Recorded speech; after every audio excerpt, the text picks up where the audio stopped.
What's going on, everybody? Christian Ballard, Ballard Sports Media, coming at you for the Orange Bowl 2023, Florida State and Georgia. Again, we say welcome in, everyone, to another game stream from Ballard Sports Media. Georgia, they're looking to rebound after a SEC championship loss to Alabama, who is now in the Rose Bowl semifinal.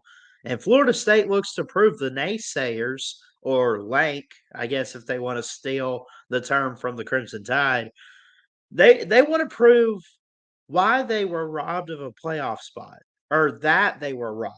Not why, because they can't. I mean, what are they going to prove? Why? They're just going to prove that. Kirby Smart, we know about him. Back-to-back championships. Mike Norvell, he's been improving each year. Great coaches to have in a bowl game like this, especially in a New Year's Six. Georgia favored by 21.5, according to ESPN. There are a couple opt-outs for the game, according to Jack Williams of the Tallahassee Democrat. This was published 2 nights ago. I have not found any recent articles to go off of that I can really base it off of. So we're going to go off based on this article. You have a couple injured players for Florida State. Tatum Bethune is a linebacker, is a senior. Braden Fisk, Joshua Farmer. The healthy opt-outs, though, these are guys that are healthy, but they're not going to play. Trey Benson, Jared Verse, Johnny Wilson, guys that are going to be really good draft picks. Of course, we knew about Jordan Travis weeks back, and we hope that he's making a good recovery. I would say that he has a bright future in the NFL, pending he's healthy. I think he's a really great quarterback. You can keep going down the list. Johnny Wilson, Keon Coleman, Jaheim Bell, Fabian Lovett, Akeem Dent, Renardo Green, Jerry and Jones, a defensive back. A couple of those guys, Akeem Dent and Renardo Green, also defensive backs. And seniors, Lawrence Toafili is a running back. Is a redshirt junior. Underwent season-ending surgery. Now transfers out.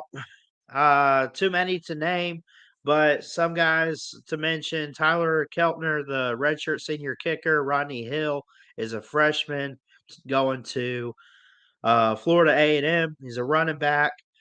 A.J. Duffy is a redshirt freshman quarterback going to San Diego State. I could go down the list. Tate Rodemaker, who had to come in against teams like Florida or whoever, he's gone too. He's a redshirt junior quarterback.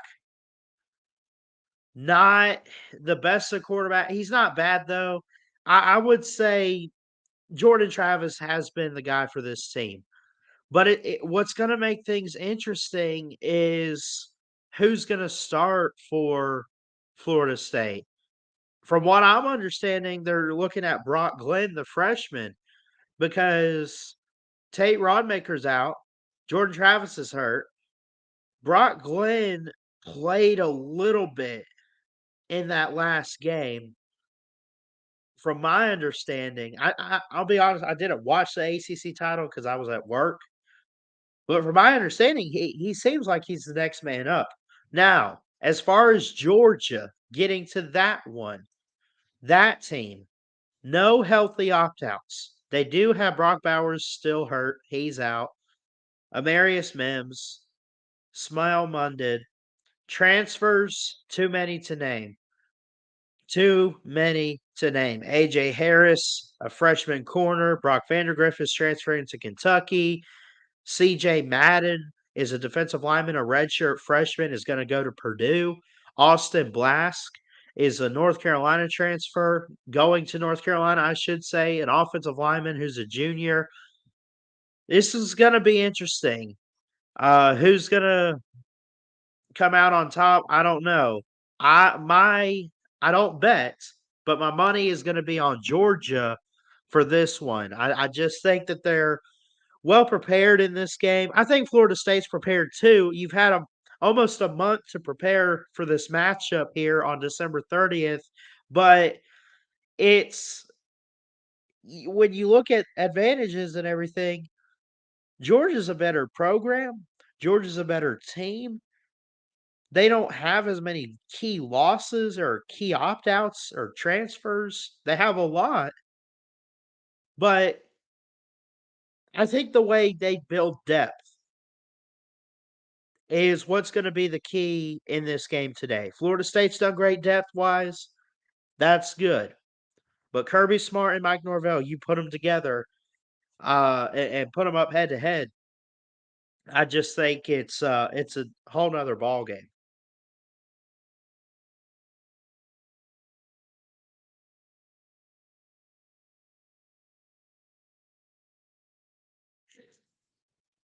So I'm gonna watch the game on my cell phone,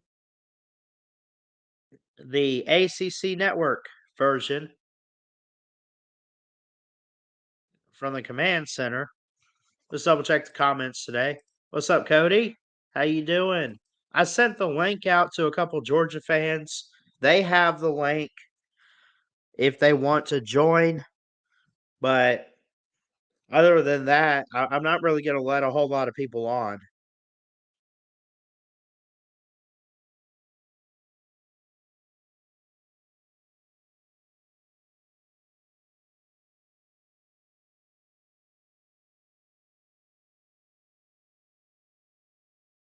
Hold on 1 second, guys. Give me a brief.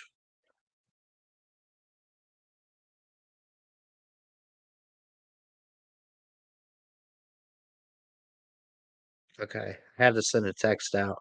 I sent the link to um Mayhem, and I believe I sent it to TikTok Chess Hall. What's up? Let's check the comments. What's going on, Cody? Roll Tide. Big Barney Ross. What's going on, man? Got to be a slaughter. It probably. Just ready for the Rose Bowl. Me too. I'm excited. We'll be live for both semifinals. And then when it comes time, the national championship. Of course, we don't know who's playing yet because we haven't played the semifinals. But I'm excited to see who it's going to be. I want to say Bama Washington, but it would be cool to see a Texas rematch. And it wouldn't surprise me if Michigan pulled it off. I'm not going to rule that out either. I think these could be two of the best playoff games we've had in a minute. You had some good ones last year. You had 2017, top 2 years in the CFP era. That's it.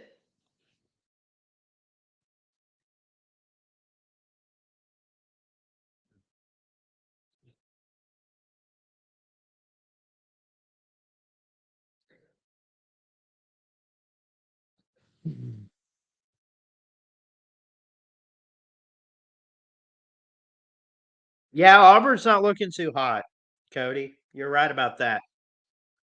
I don't know what went wrong.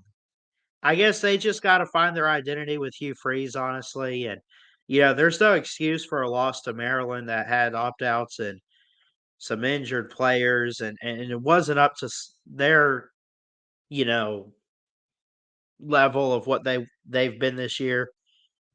There's really no excuse for that. But at the same time, it's bowl season, and at this point, with all the new rules and everything, and opt outs being a factor, you kind of get it. So other games going on today, 3:30, Toledo and Wyoming in the Arizona Bowl. We got Georgia winning this one. I'm going to take Toledo over Wyoming. January 1st, it'd be in 2 days on Monday. I'm going to take LSU over Wisconsin. I'll take Oregon over Liberty. I'll take Iowa over Tennessee in a defensive game. I'll take Alabama in the Rose Bowl, and I'll take Washington in the Sugar Bowl. So I look at those games, very excited, ready to roll with it, ready to go. This one, New Year's Six Bowl, we've had a couple today. We had the Peach Bowl with Ole Miss and Penn State. course, my grandparents are Penn State fans. Well, they're not too happy about that one. 38-25. I'm just seeing the final score. I knew Ole Miss had won. 38-25. 13-point game. It's disappointing. So I lost that one. I got Maryland locked up in the Music City Bowl. They're doing pretty good so far, 24-7. Need Georgia to win this. Need Toledo to win tonight, and so on and so forth. We'll get to the New Year's games later on, and we'll be live for the semifinals, as I mentioned. So, which I'm pumped up for. I'm excited and ready to go. Think it's going to be great.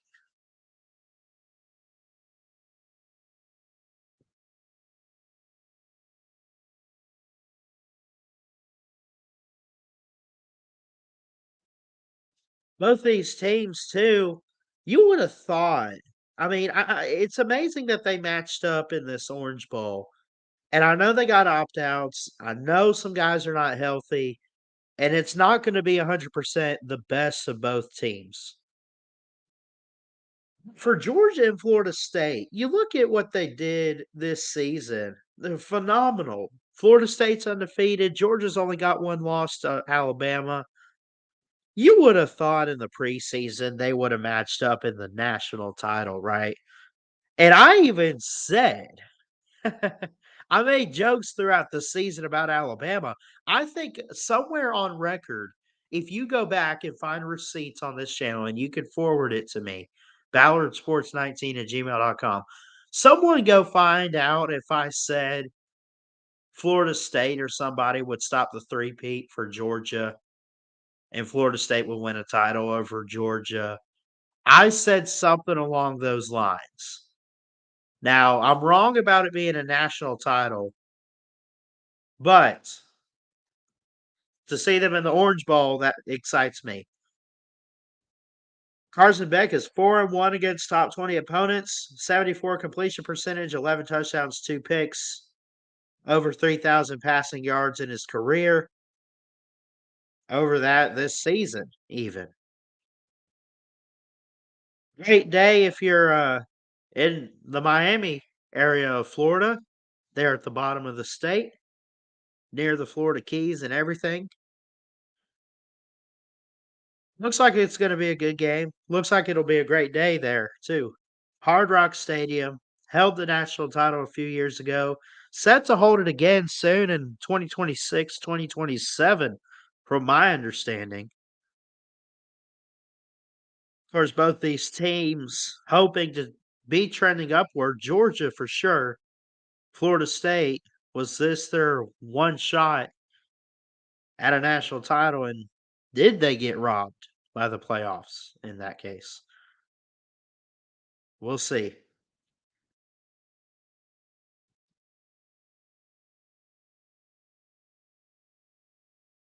Mm.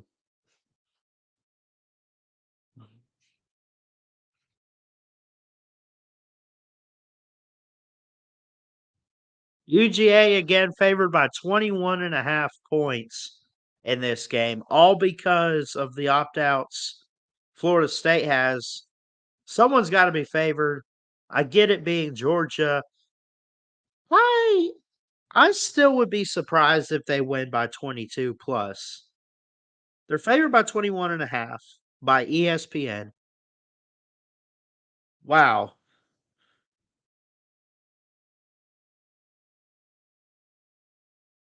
Georgia wearing their white road jerseys.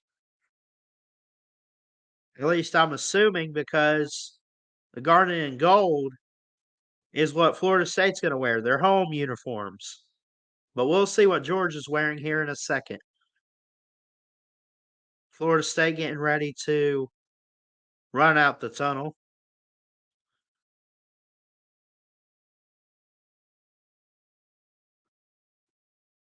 And I do see Georgia wearing their white unis with red helmets with the black G logo on the side.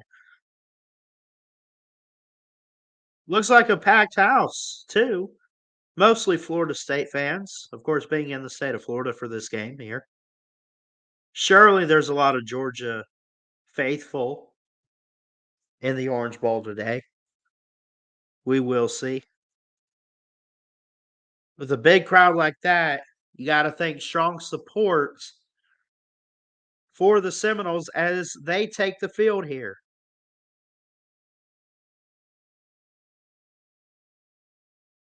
Here they come. White Tonto on the horse. At least I make an Uncle Lou joke there.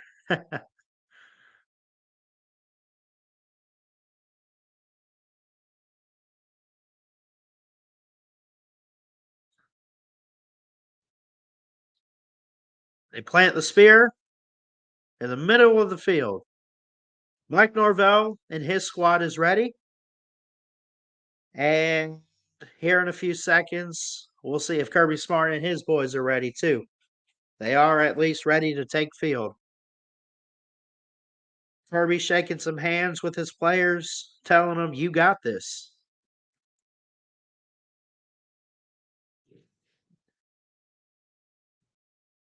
Sorry if you're commenting and I don't see it yet. There we go. Looks like nobody knew quite at the moment, but if you are watching, says we got a couple people. Really do appreciate it. On the field, New Year's Six or a CFP appearance in 7 of the last 8 seasons with Kirby Smart for Georgia. Very impressive record. Back-to-back national champs. Will not three-peat, unfortunately for them. But do not hang your head on the fact that you made a New Year's Six ball this year. That's still really good.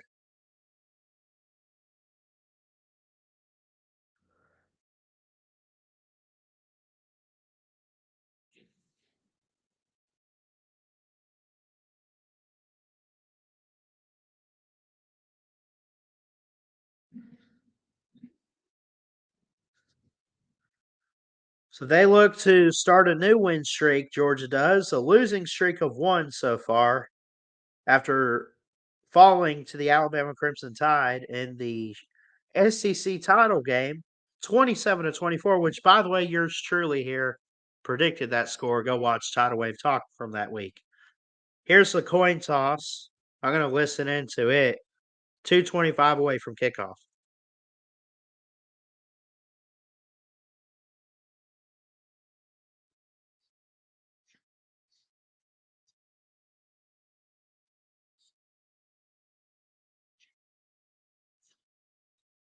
Georgia calls tails. They are the visiting team. They call the toss.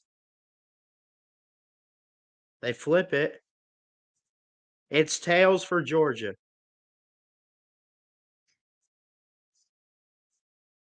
Georgia will defer to the second half, and Florida State will have first ball in this Orange Bowl. We're a minute 42 from kickoff. Players have taken the field. We got the coin toss. I'm ready, and I hope you all are as well.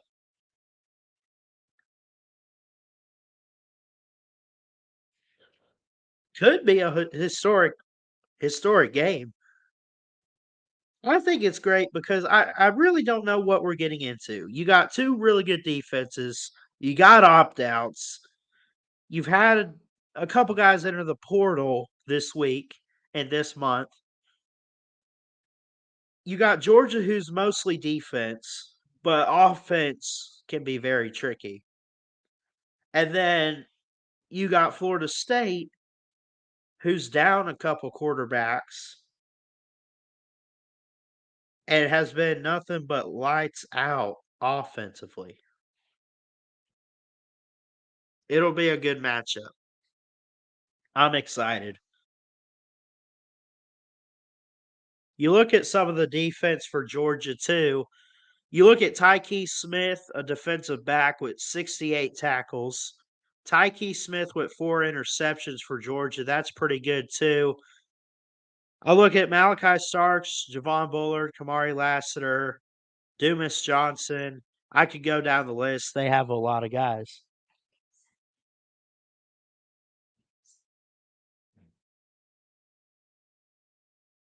Watching the command center, which will have all the stats here.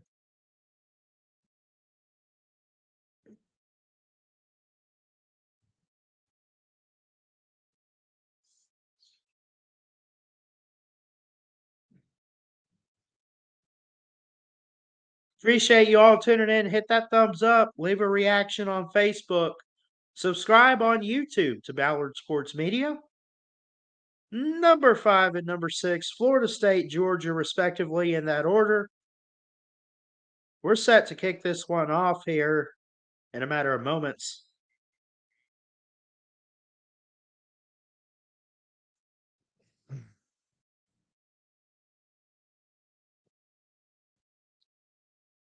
Here's the kick. Going to take it out from the 1 and tripped up and falls at about the 10, but he might have gone down at the 9. We'll see where they spot it. But it will be Florida State ball.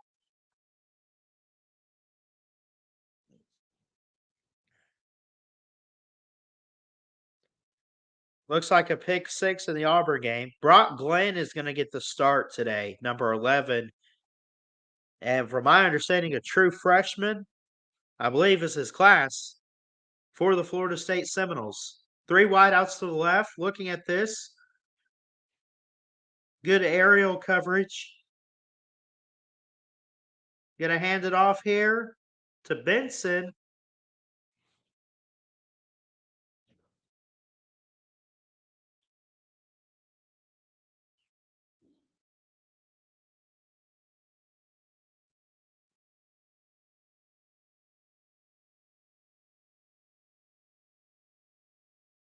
Sorry, that was not Benson. I apologize.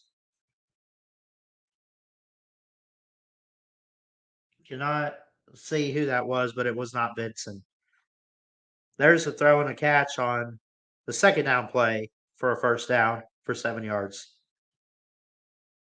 It'll move the sticks for another first down.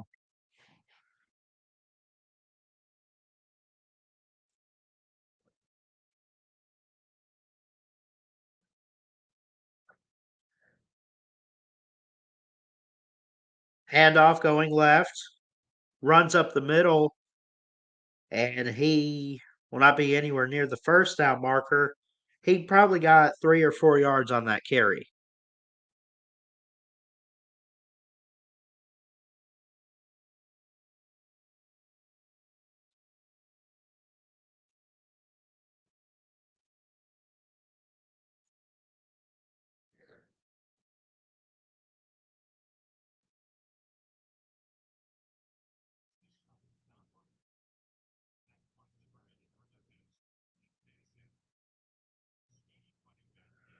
So Brock Glenn is in at quarterback. He hands it off on the second down play. They only get another yard.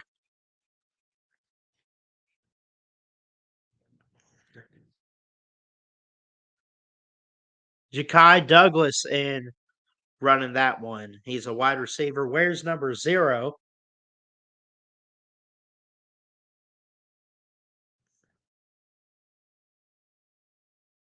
Third and 6 now. Glenn looking, throws, incomplete.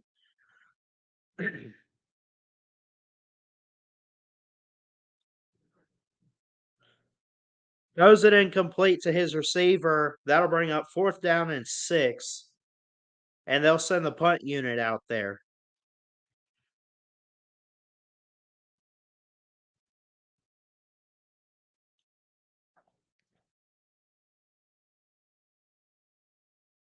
I'm going to switch over real quick to the ESPN app.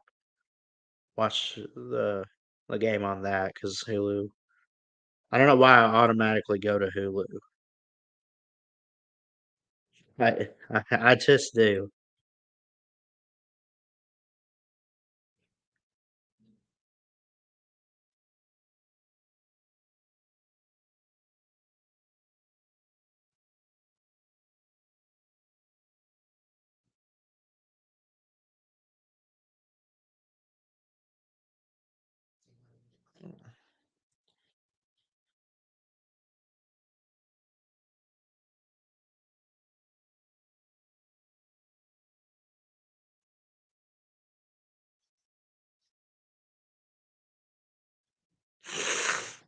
There we go. That's better. So we got a 1st and 10 here for Carson Beck and the Dogs. What's up, Zona Tucson? And hold on.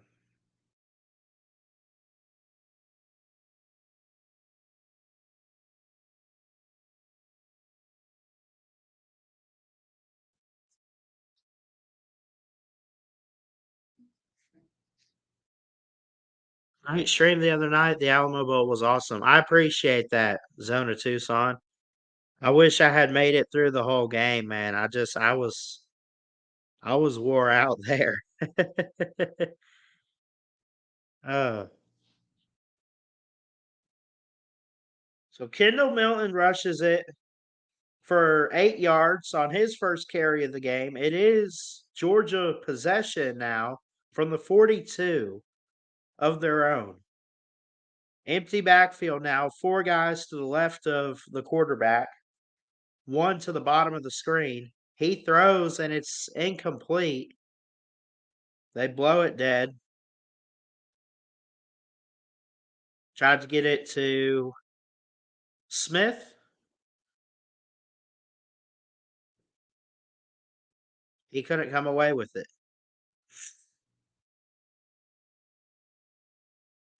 What's your score predictions? I got to hear from you guys in the chat. What's your score predictions and ultimately the outcome for this game? Should be a good one. I'm excited for it. Still plenty of time left to play. Beck looking over the middle, got it complete. 1st down and then some, and the receiver's up to about the 41-yard line.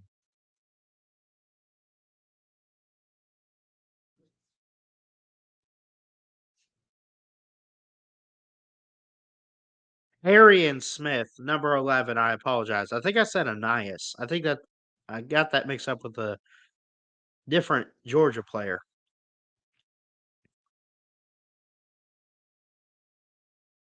Dominic Lovett got it for 17 yards that previous play. 1st and 10, Beck under center. Fakes the handoff. Looking. No, he's hit. Ball's out. They fall on it. Whose ball is it? What a play by the defensive back for Florida State, number 11, coming in on Oscar Delp in there a little bit. Delp picked it up. Patrick Payton, the sophomore from Miami, in his homecoming game here, he knocked it down. 2nd and 20, the pass complete, and Graham comes in on the stop on 2nd. 10 minutes to go, 1st quarter. 3rd down upcoming. 3rd and 22 for the Dogs.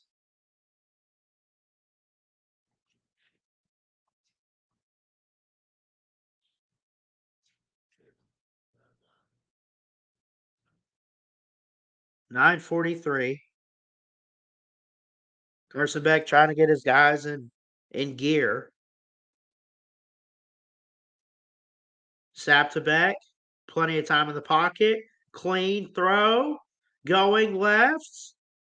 And he's going to be taken down pretty hard there. But that will move the sticks after the sack. Remember Patrick Payton. And then he gets it to his receiver for that next big play. It is 4th and 3 after not converting. They're going to keep him out there and go for it. Throws, got it. No, incomplete. Incomplete. Wow. Does not pay off. Number 23 was in on the stop to kind of get his, get in there and disrupt it.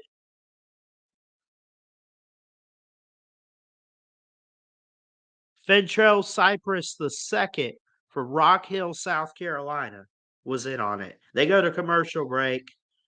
I'm going to take a small break real quick, and I will be right back. I promise. Just give me like 2 minutes. I'm going to play some background music real quick.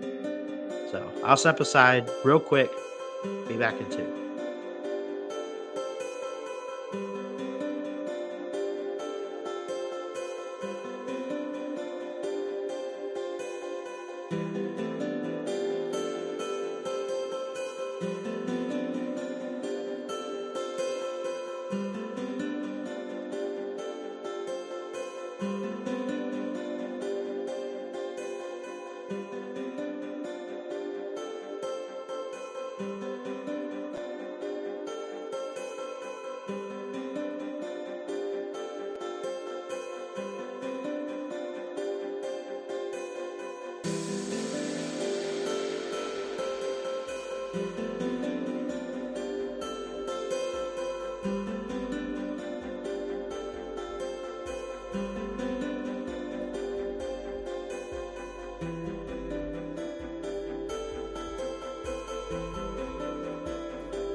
All right, folks, we're back. Go ahead and turn the camera back on here.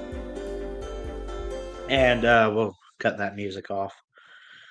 Hope everyone's having a great day. Be sure to hit that thumbs up, hit that subscribe button. Still at commercial break here for the Orange Bowl 2023. Florida State and Georgia. Now it's getting back to the action. No score yet.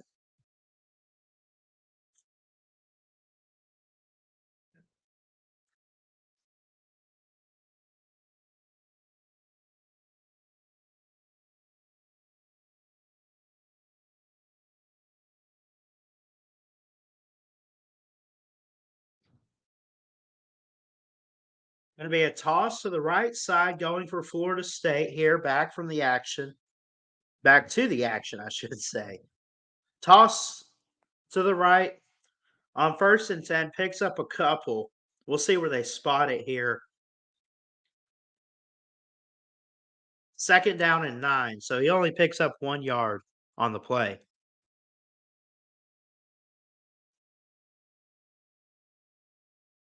That was Keziah Holmes. Hands it off, going up the middle. No quarterback keeper, and he's held up right at the line of scrimmage. Kind of a fight in the pile to get him to the ground. Ingram Dawkins, number 93 for Georgia, is out there to make the tackle.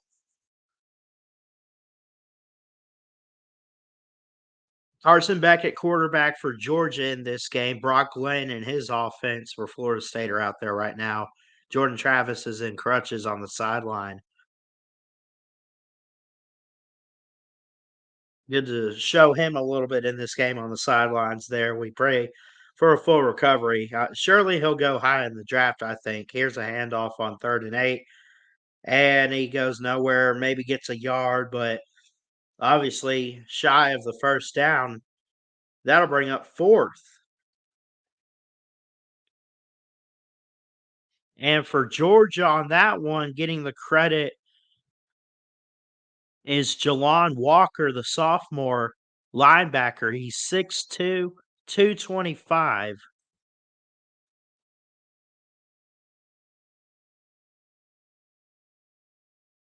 Here's the punt. Plenty of time. Gets it off. Good height. End over end kick.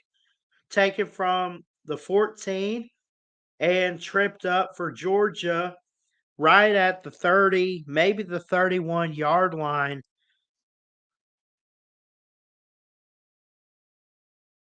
Is Justin Rhett, number 9.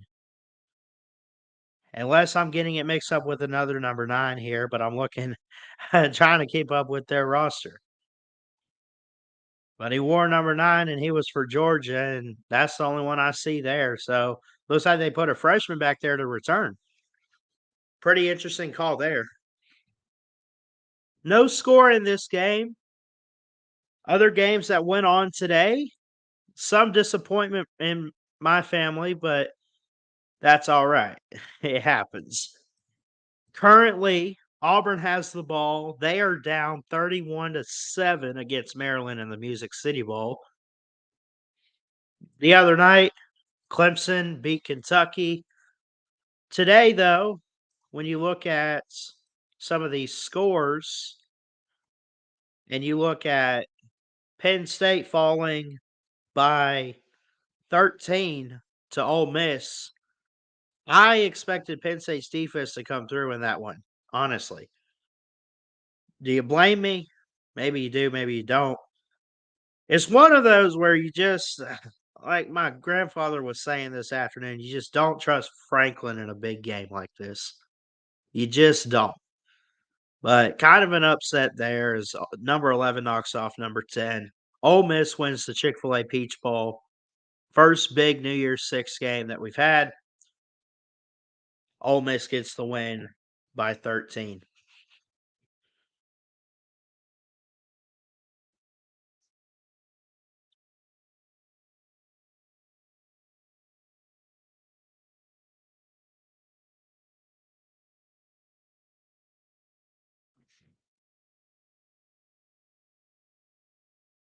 So we'll get back to this game here. Still commercial break, but again, I look at this game. I expect Georgia to win. I expect some points to be scored at some point in this game, but it's not going to be like the high scoring ball that we've had this year. It's not going to be a big shootout.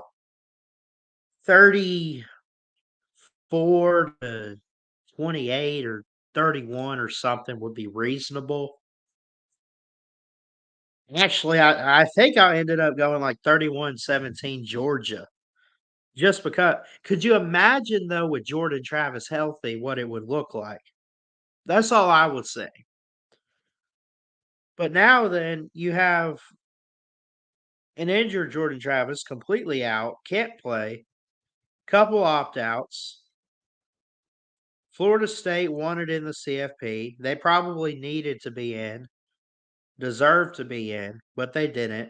So they're probably really upset. 1st and 10 for the Dogs here, though. Let me call this. Got a handoff going up the middle, picking up about 5-6 yards on the carry there. Jackson Jr., the big man, number 14, brought him down to the turf. Kendall Milton on that run.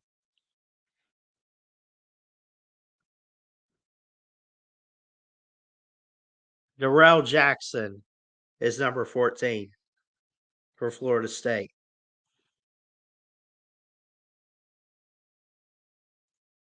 Shotgun snap, handoff, going, and only going to get 2 yards on the carry, maybe 1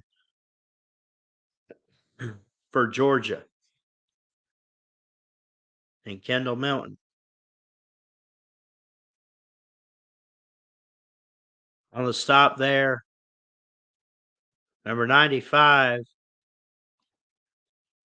is Daniel Lyons. Pretty cool name there. Like Daniel in the Lion's Den. Well, maybe this is a Lion's Den for somebody today. Maybe someone should be afraid, but maybe they just aren't, and maybe they come out victorious in the end. They go to commercial break. Double check the chat real quick. I don't see any new comments, but I can always pull it up and see. Feel free to comment if you want to. Uh, Thinking about dropping the link maybe around halftime if people want to come in and give their analysis of the game. I know I sent the link to a couple that were Georgia fans, but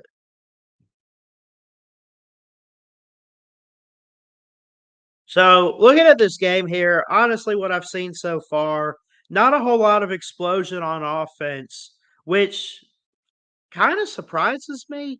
I feel like they're not taking as big of risk that they need to make big offensive plays.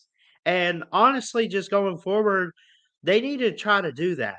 They got to score in this game if they want to win. Obviously, that's just how football works. You got to score, but you got to find ways to score. You have weapons for Georgia. You have weapons for Florida State. Use them to your advantage. Offensive line's got to protect the quarterback, give the quarterback time in the pocket. He can throw a dart down the middle of the field or go throw the deep ball. He can do that on both teams. Both teams can do that. Carson Beck can do it. Brock Glenn can do it.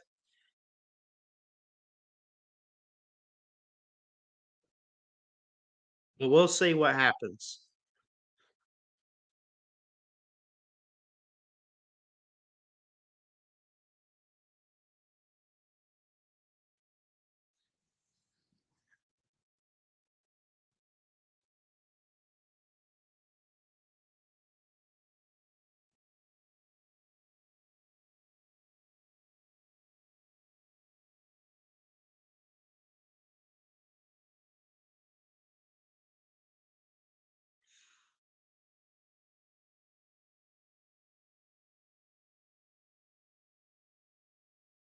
I don't think this is a game that either team, I mean, obviously, both these teams, two of the best in college football, especially what Florida State did this year, especially what Georgia did this year. Two of the best going head to head, non playoff game. Some people have said this is the real national title. Heck, at the start of the season, I predicted like these teams would meet in a national title.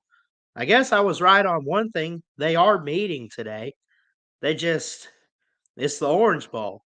But two of the best, no doubt. I mean, you tip your cap to Carson Beck, give it to Jordan Travis too. Even though he's hurt, these teams are phenomenal. And I have four guys on the line for Florida State's defense. Three wideouts to the left of the quarterback. Throws over the middle, got it complete. First down on 3rd and 4. Picks up past midfield. And that's a good play there.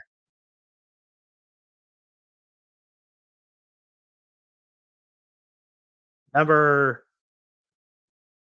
86. Looking for 86 here. There goes 85 Drew Sheehan.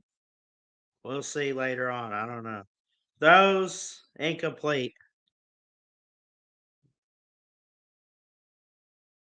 Brown was in on it. Number 38 for Florida State could not get there, or he got there, kind of applied pressure and knocked the ball down after Carson Beck let go of it.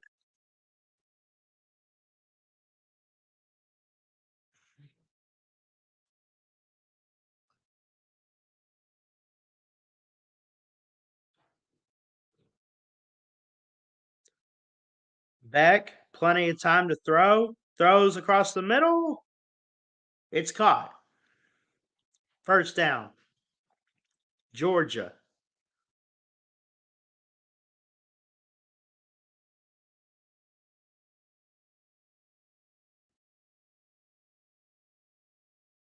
Handoff going. Going right. Picking up some extra blocks and finally tripped up. That's Edwards to the 25.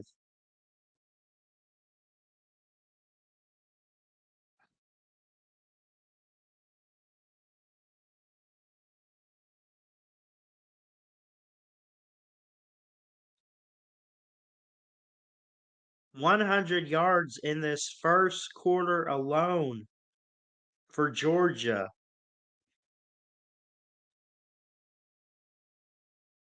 I think I said the 25, I meant the 15. They're at the 15-yard line. Here's a handoff. Going, little trickery. He's in. Touchdown. Give it to Kendall Milton for the Dogs. 15 yards, and Georgia draws first blood.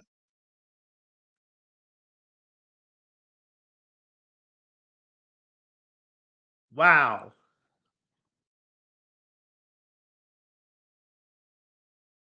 I guess that's kind of what we expected. It would take a little bit, but they eventually do score. The Dogs on top, 6-0. PAT upcoming, I'm sure. 7 plays, 69 yards, 2 minutes, 40 seconds for the Dogs to go down and score. Here's the extra point, right down the middle. So Kendall Milton gets it from 15 yards. Georgia's up 7-0.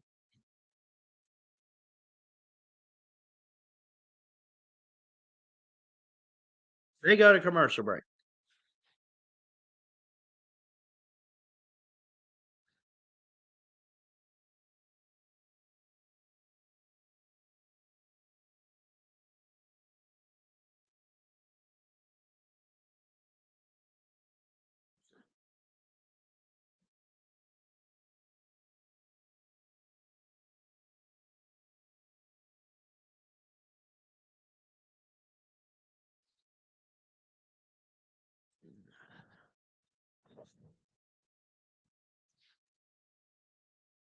So on that drive, two, Kendall Milton rushed for 15 yards, gets the touchdown. Woodring got his kick up and good.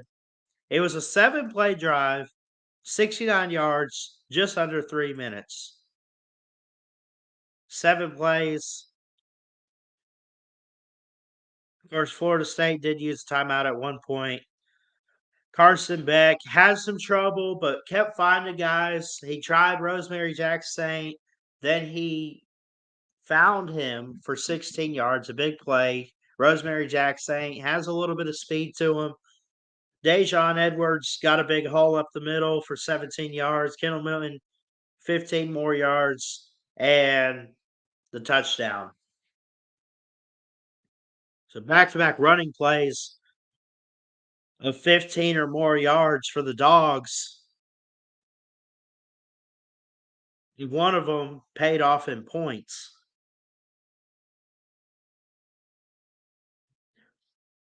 Georgia still has the advantage. They have a 74.6% chance to win this game. We'll see if that changes over the course of the game. What's up, Zach Sports Cards? I'm not saying it, but you can. There, I said it. You could barely hear it. He says go Dogs. I guess they go SEC. But also, there's a part of me and kind of like you got to feel for Florida State, right? They have their quarterback hurt. They're down to their third string, and they get left out of the playoffs as the only undefeated Power Five team, or another undefeated Power Five team. I know Washington and Michigan. I apologize, but they get left out. They got something to prove today. Still plenty of time in this game too.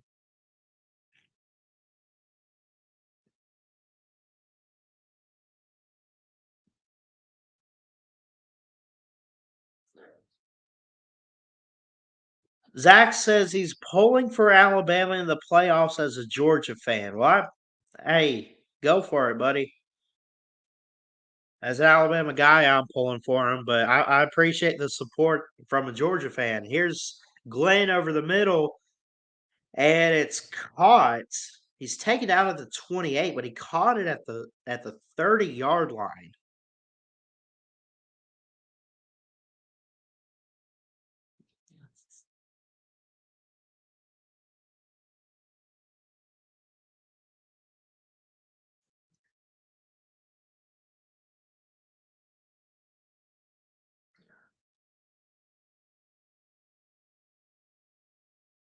Handoff on a reverse. going and picks up the first down there on 2nd and 5.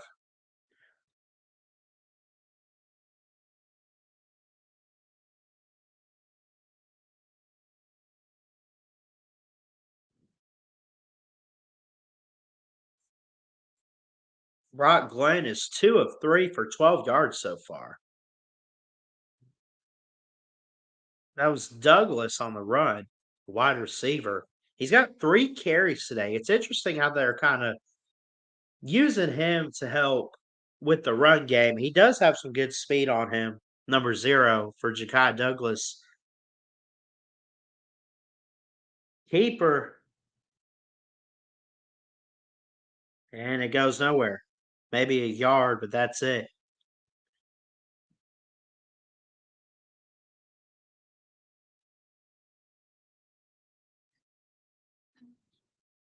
I couldn't even see who ran that. It wasn't Brock Glenn, and it guy was a bit too big to be a running back. Uh,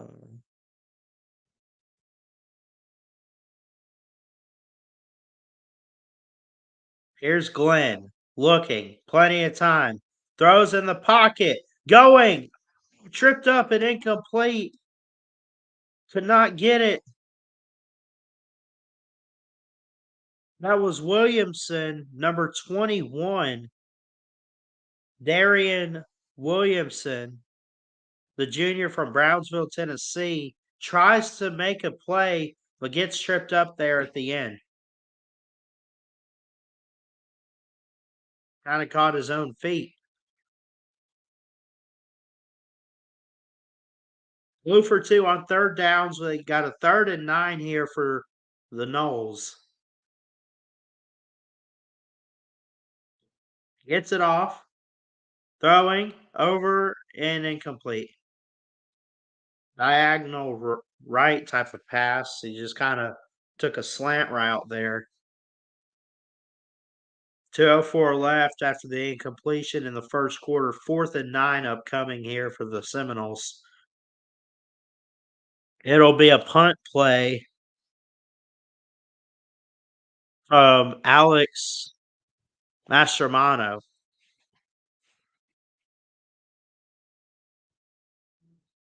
He gets it away. Fielded. Bounced at the 20. They're going to let it roll and looks like they'll take it at about the 17 for the Dogs.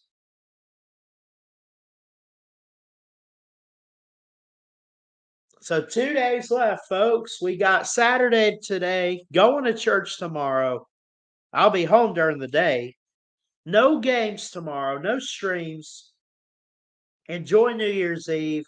End 2023 on a positive note with a great day tomorrow, please. I hope to. And then on Monday, we'll have our semifinal streams.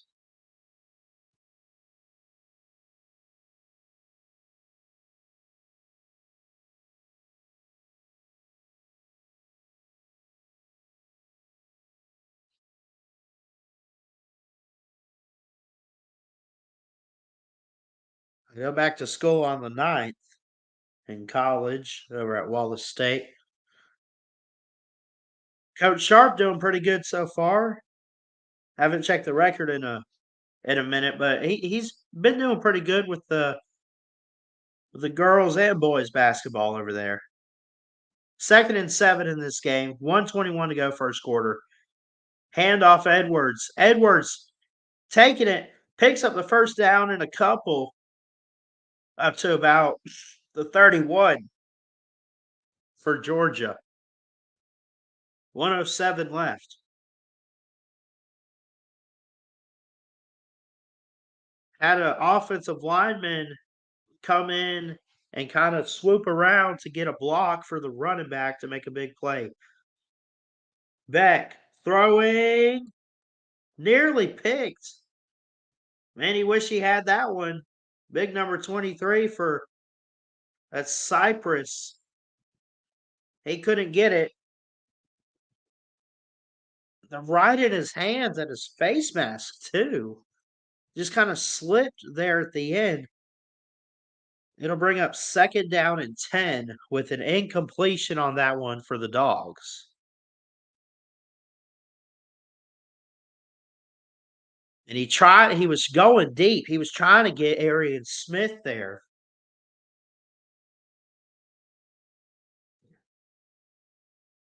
Then throws. Picked up McConkey. McConkey at midfield. And finally tripped up near the 45, maybe at the 47. Probably the 46, actually.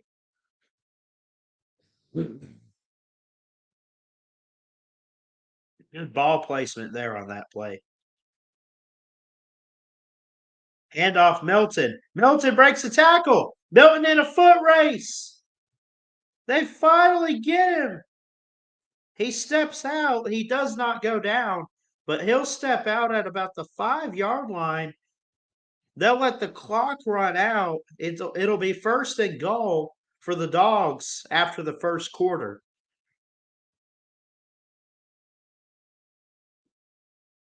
Good run there. Great blocking. Gotta love the speed of Kendall Milton, too, for the Dogs. 43 yards to end the first quarter. 7-0 our score. Dogs on top. We'll take a quick break with them. We'll be back.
All right. I just had to step aside real quick. That's all.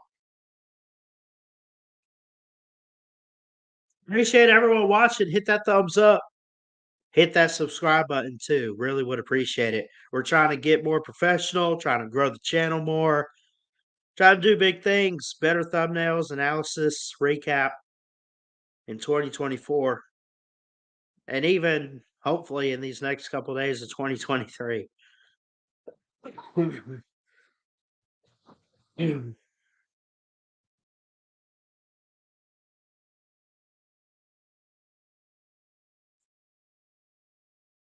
So what's to come as far as live streams for us here at Ballard Sports Media? Well, nothing tomorrow. No streams. We got 2 on Monday with the Sugar and Rose Bowl. Then the debut of this. I'm gonna try to go live. I don't know. I still don't know if I'm gonna take my computer or if I'll just use my phone. I'll probably take my laptop, set it up. But we got West Point basketball with the radio station.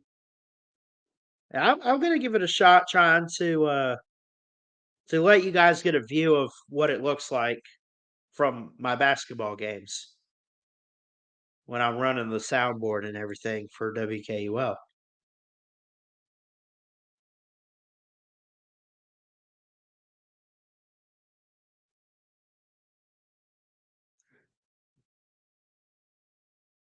First and goal from the 5, handoff. Milton up the middle, touchdown, Georgia. 14 nothing, 13 nothing. Kendall Milton from 5 yards out. 13-0. Florida State's record right there. But the Dogs continue to dominate.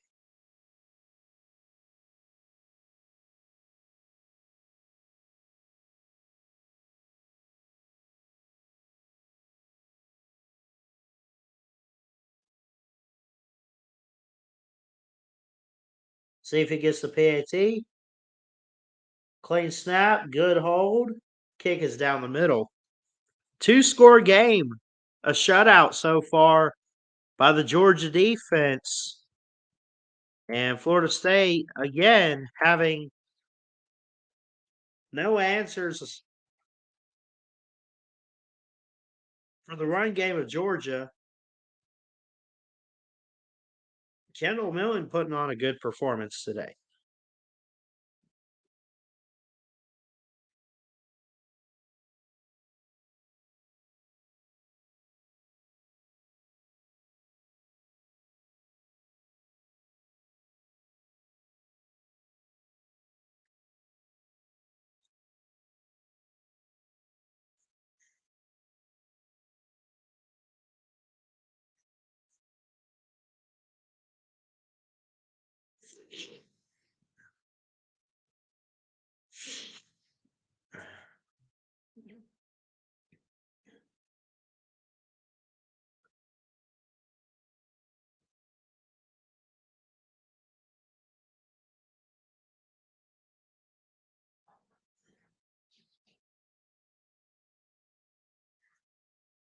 Fair caught in the end zone. He'll take a knee. It will be Florida State ball. There's a pick six for Maryland. They're updating on the Auburn game. It's 31-7 in the fourth in favor of the Terrapins, the Terps, as it is.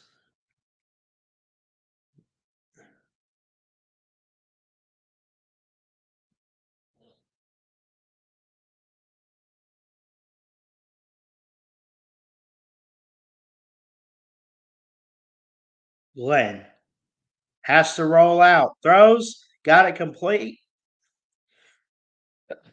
That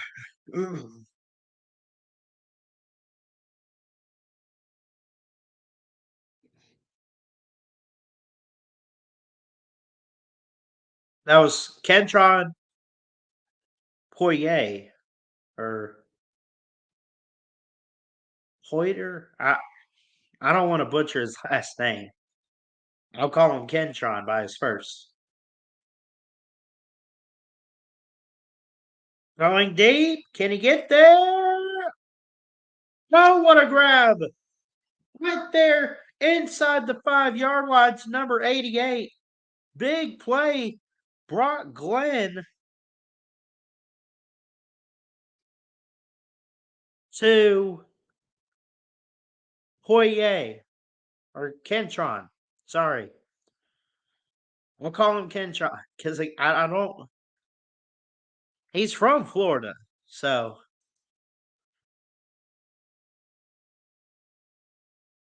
4 receptions for Kentron, 84 yards.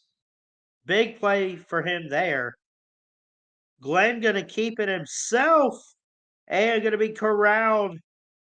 They'll hold him up, maybe lose a yard there.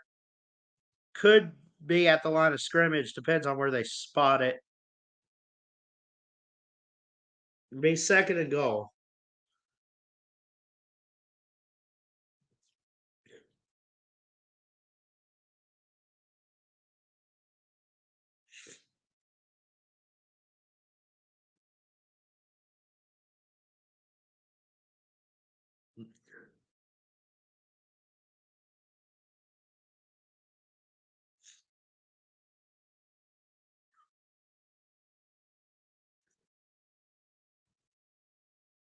Chases after the score. Incomplete. After the play. It's quarter two, and I apologize for not changing that sooner. Third and goal upcoming. That pass incomplete. Gotta love seeing a lot of Jordan Travis on the sidelines. We wish he was better. We wish him well going forward in his football career. Hopefully, it's not over. Third and goal. 12:45 in the second. From the 4. Throws end zone incomplete. No flags.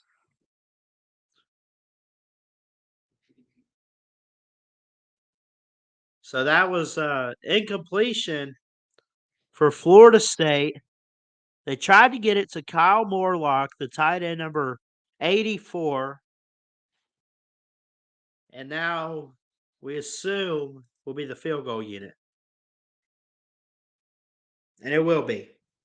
Ryan Fitzgerald, the junior, 18 of 20 on the season. Snap, spot, the kick right down the middle. It is good from 22, and Florida State gets on the board, but again, they are down. Now 11 points, 14-3 the score. And Georgia most likely to have possession next. I say most likely. You never know what teams will do in bowl season. We don't know if we'll have a fumble or something.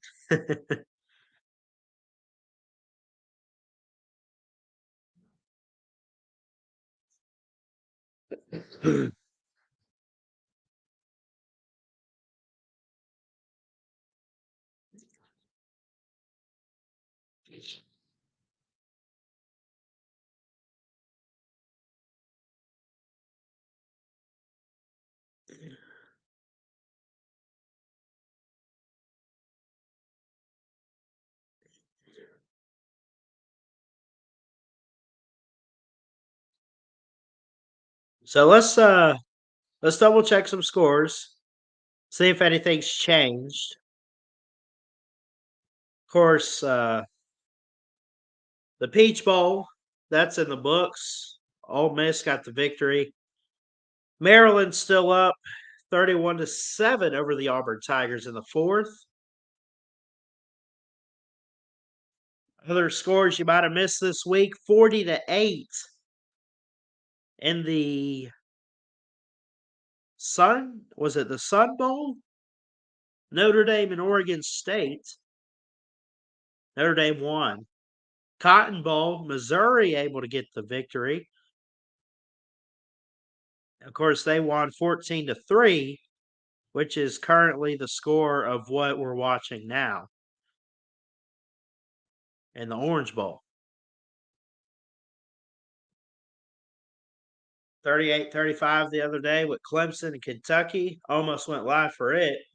Had some stuff come up. But a good game there.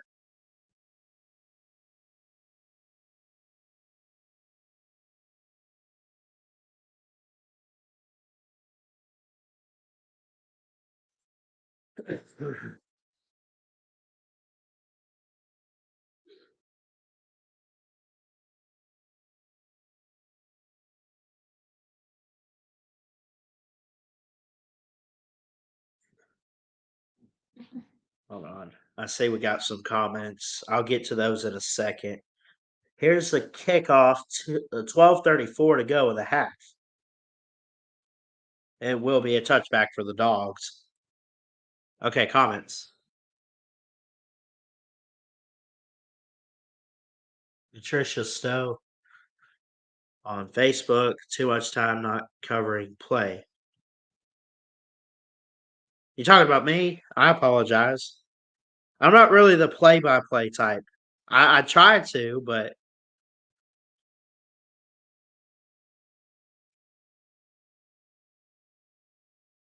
I'm more of a color type of guy, if anything, when it comes to football games or games in general, even basketball. Just gotta give my viewpoint on things.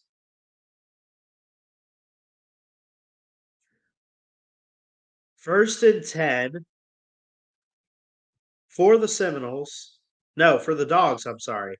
They're talking about the Seminoles showing their team. First and 10 for the Dogs. from the 25 of their own. Beck looking, throws, got it complete, and he's tripped up out of bounds there. But a good play by Oscar Delp, the tight end, to pick up some yards. He kind of rolled out. It almost honestly made me think of a Deshaun Watson type of throw. Delp tried to go airborne there on that play, too. Carson Beck, plenty of time, throwing a deep ball downfield, and he caught it.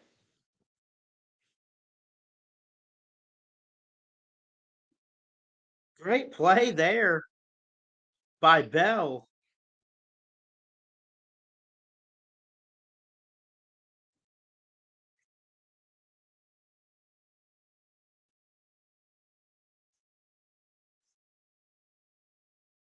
Dylan Bell got it for 31 yards, his second reception of the day.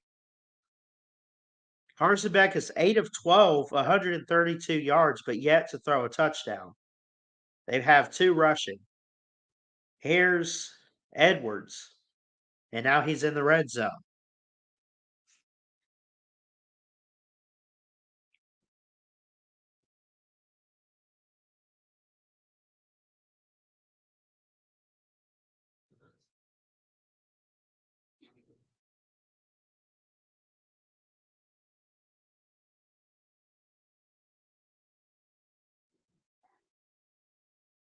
.3 yards a rush for Florida State, 10.4 for the Dogs, 10:45 to go. Handoff Edwards. Edwards got some room, got the touchdown. He found the end zone today. Celebrate. 15 yards for Dejuan Edwards. And the Dogs add on to their lead here early in this game.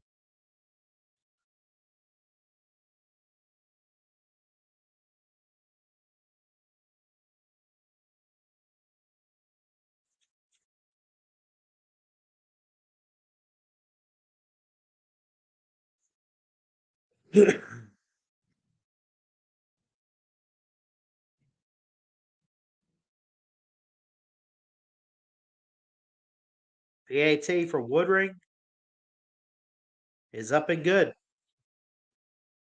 Make it an 18-point advantage for Georgia. They're up 21-3 over Florida State right now.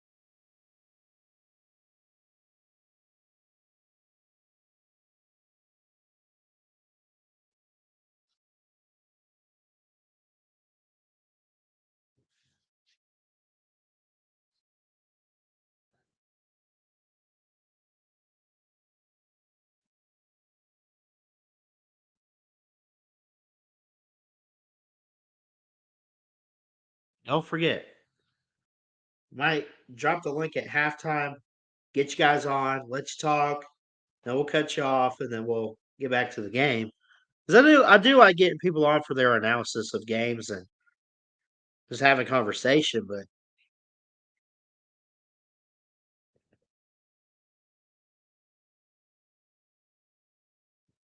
I don't know. Maybe we won't drop the link. I don't.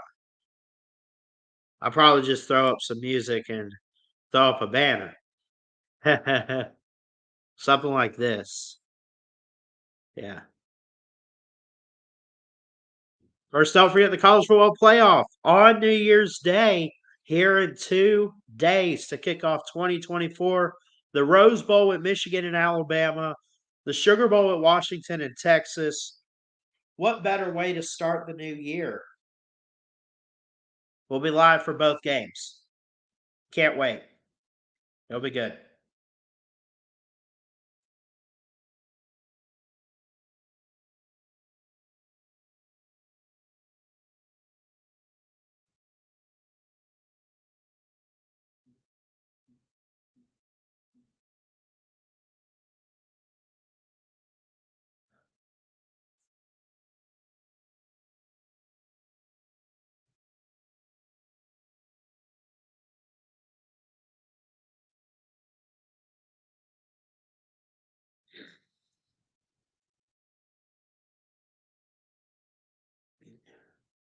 showing highlights of the 2023 SEC Championship. Of course, the last time Georgia played a football game.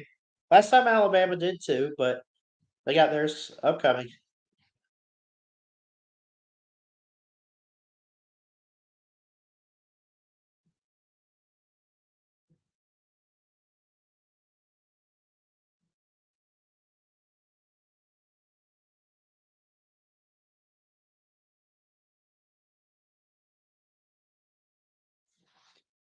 "21-3 the score, 10:38. Here's the kickoff after the Georgia touchdown. Take it at the 1. Going. And tripped up. Lost the ball. Who's on it? If it's Georgia's, it's in great field position, and they say they have it. Takeaway by the Dogs. First turnover of the game. First for Florida State. Wow.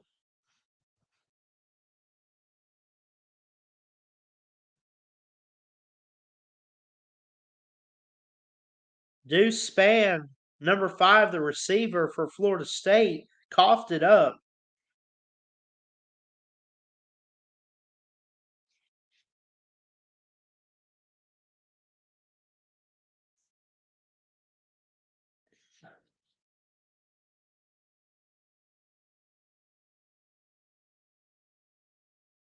Beck and a takeover at the 27, under center, throws out. McConkey, Lad McConkey, going. He's got blockers. He's got room. He's in. Touchdown, Georgia. Lad McConkey from 27 yards.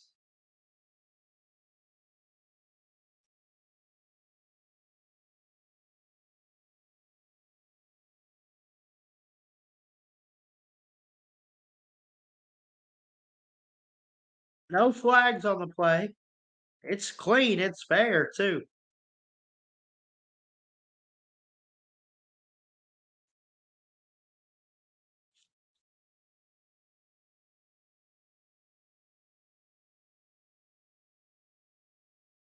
That was fast tempo and trickery is what they needed to get that play done. The PAT is good.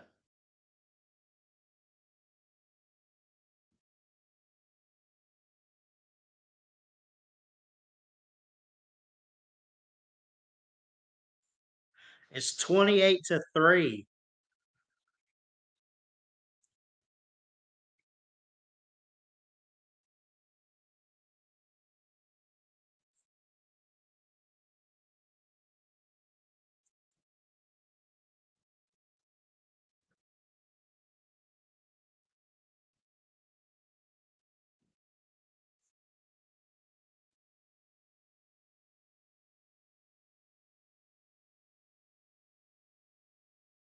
Once McConkey got the football, he just took off and he dove to the end zone.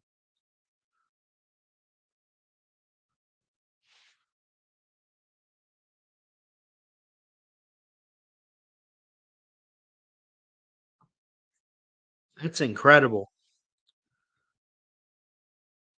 28-3 Georgia, 21 points in this second quarter. 299 yards in total offense for the Dogs. Here's a return by Florida State. He'll slide at the 20. One turnover there, that fumble for Florida State. 4 first downs for Florida State, 101 yards. Obviously, comparing it to Georgia, well, let's just say it's not always a competition. 14 first downs for Georgia, 299 total yards. They have more time of possession too, 10:33 of game time, 9:09 for Florida State. And their lead rusher is Keziah Holmes with 3 carries for 5 yards for Florida State on the ground.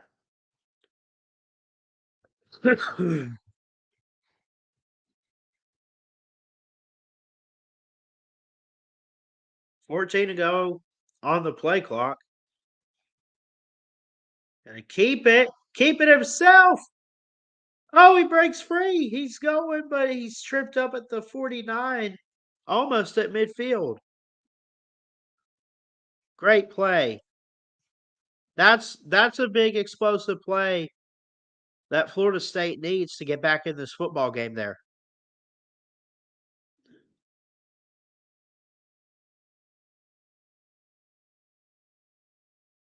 That was Ja'Kai Douglas.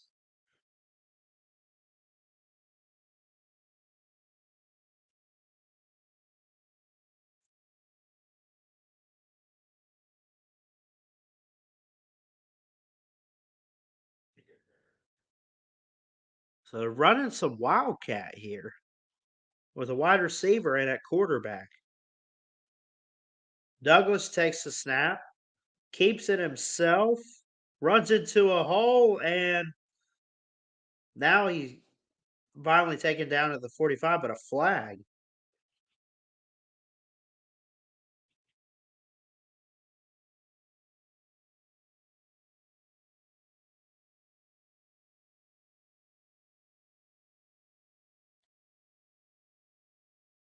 Sideline warning. Is that what they called? I'm not sure what the hand motion was. I don't have the audio because I don't want to get copyrighted.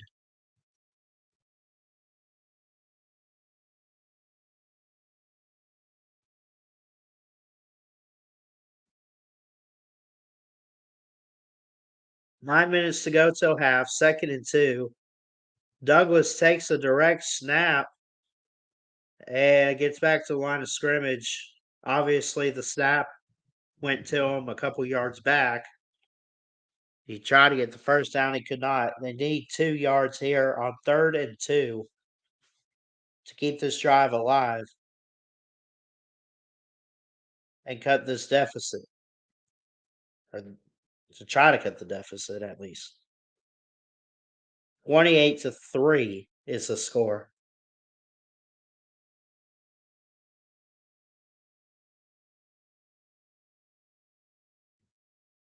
Glenn throws complete. I'll say it's caught 1 yard shy of the marker. 4th and a yard. Florida State going to stay out there. Last time I saw a team in Georgia up 28-3, I think Patriots fans know the rest, right?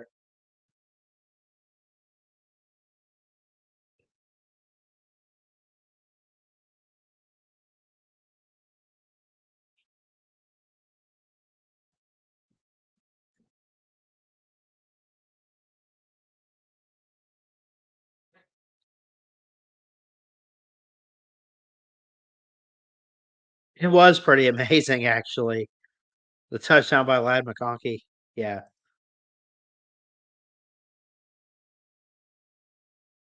They take commercial break. Timeout called.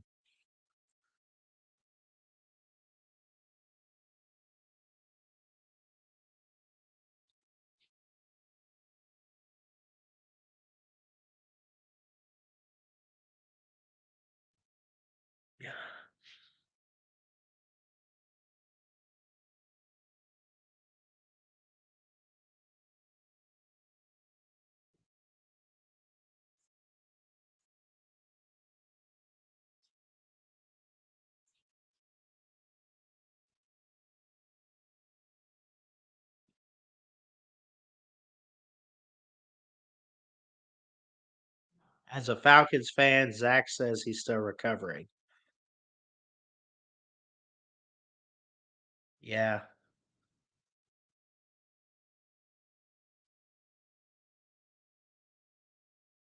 I feel that. I'm a Buccaneers guy, originally from Tampa or that area. Grew up there at least. I was actually born in Tuscaloosa. This is part of why I'm an Alabama guy. But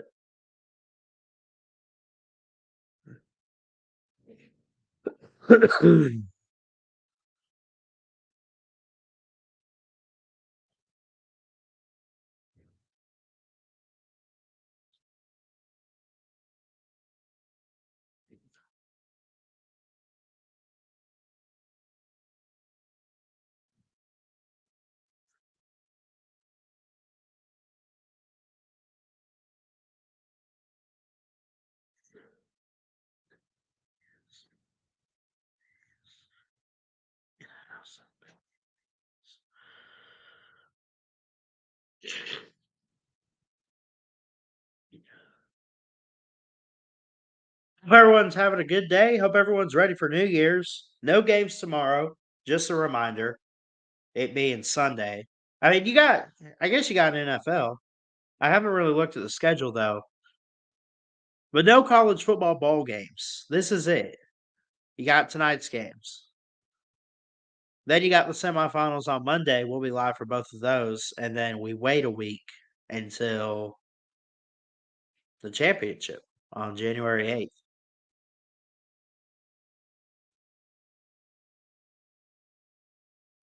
You were planning the championship parade in the third quarter. I got you there, man. I don't blame you.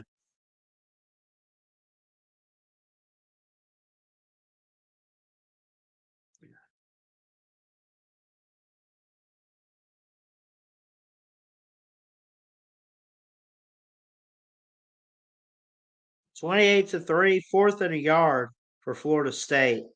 They are going to stay out there and try to go for it. Go on a reverse play. He got it. Barely, but tripped up. I don't think they need to review it. He reached across the marker, but it keeps this drive alive for Florida State. 7:18 to go in the second.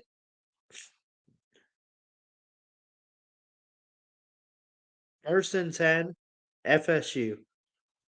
Glenn takes a snap, wants to look downfield, throws a home run ball. It's batted down. They blow it dead and incomplete.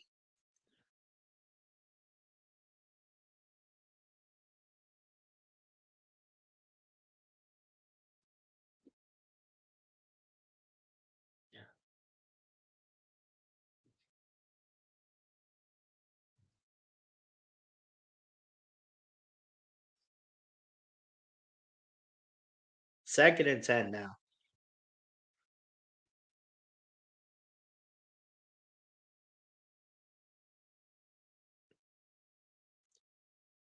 Wildcat formation. Direct snap. Gonna keep it. There's a helmet off of offensive lineman. He gets a few yards on that play.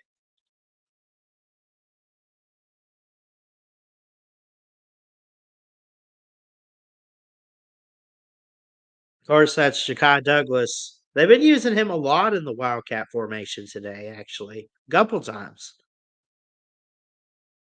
I know I've seen him play this year, and he's been a good go-to guy. He's it's paying off a little bit. Third and 6. 0 for 5 on third downs today, Florida State is.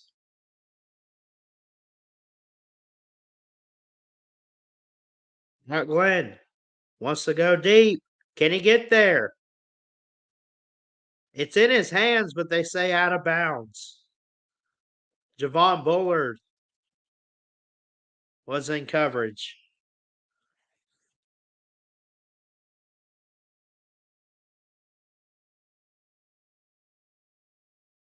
He got it, but it was out.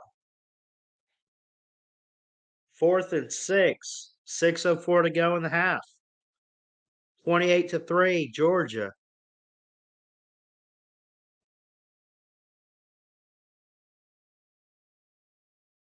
They're going to review that previous play. What we have here.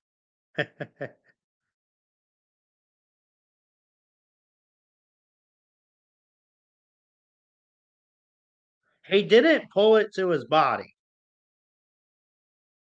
But he did hold on. So I get like I'm not a rules expert, so I don't know.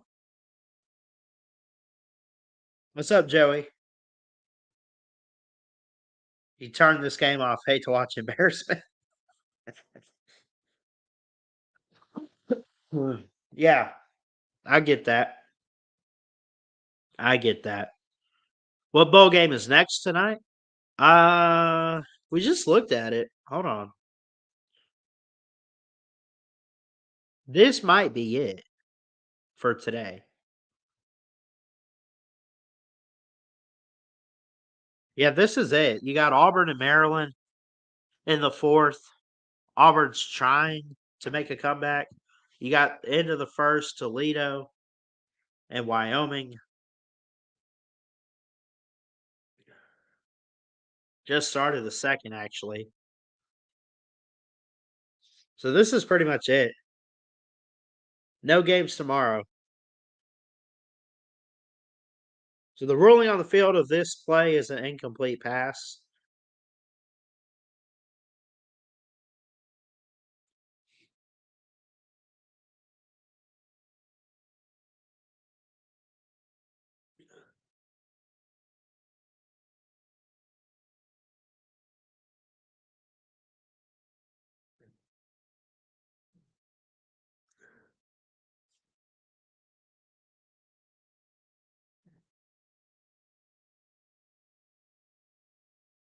It is an incomplete pass. Call confirmed.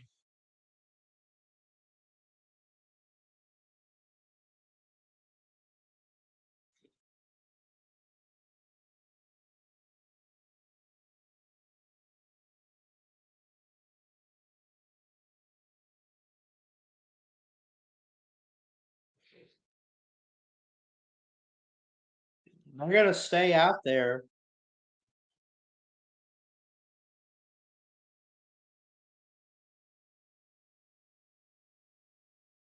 Brock Glenn takes the snap. 4th and 6. Throws over the middle. They say incomplete. Did not pan out on that 4th down call. They could be. That's possible, yeah. Harry and Williamson was the intended target on that 4th and 6 play.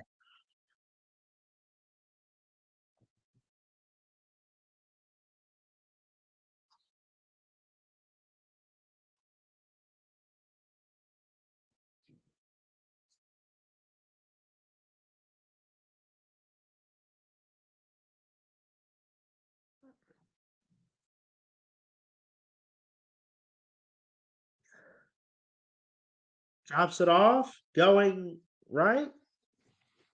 Gets up to the 40. Dylan Bell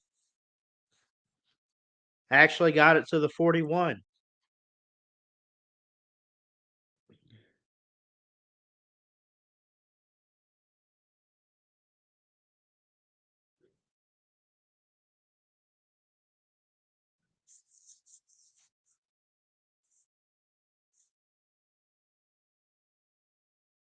Get it up the middle. Huge hole. Gets past midfield to the 49. Kendall Milton.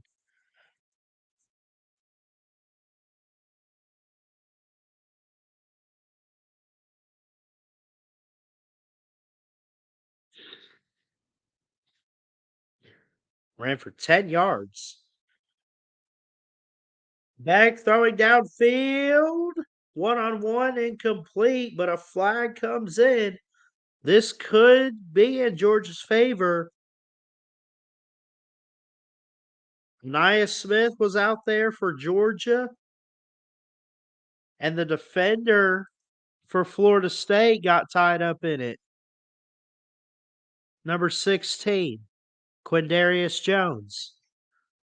He's a freshman. Number 16.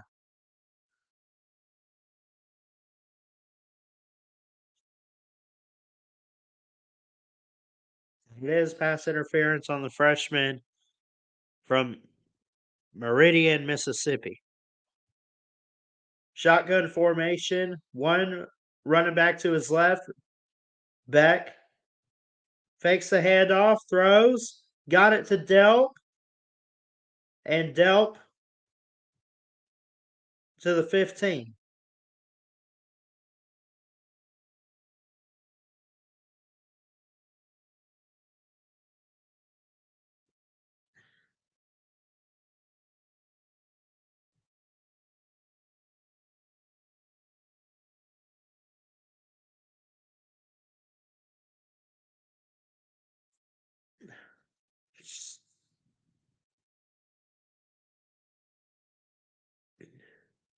Handoff up the middle. Good for maybe 3 yards. To about the 11 or 12-yard line.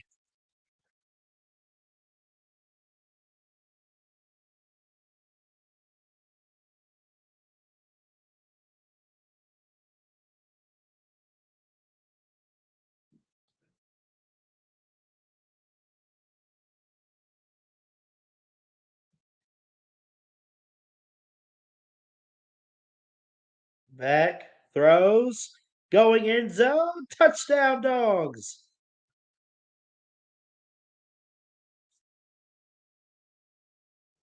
Harry Smith for 12 yards. And a Georgia touchdown will make it a 32-point deficit pending the PAT.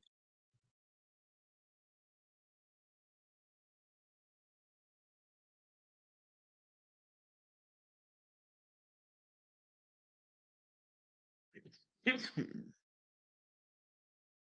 is a good design. Just quick. I mean, I love what Carson Beck, I love how quick he can be.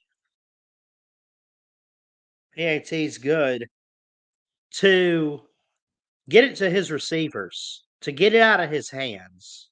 He's in command. He's calm. He's got good poise, mental toughness. He's got all the attributes you want in a quarterback. He'll be good in the NFL, I think.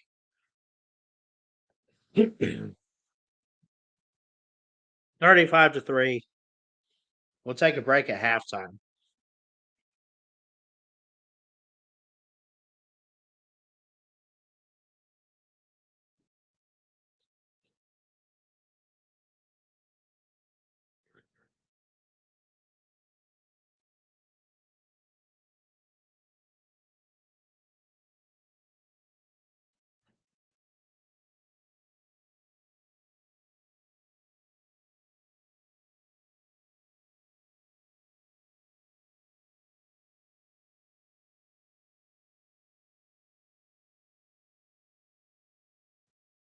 Let me check the comments here.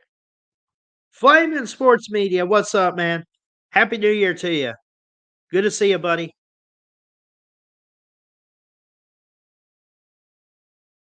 The Flaming Sports Media is on fire. Always on fire. Good to see you.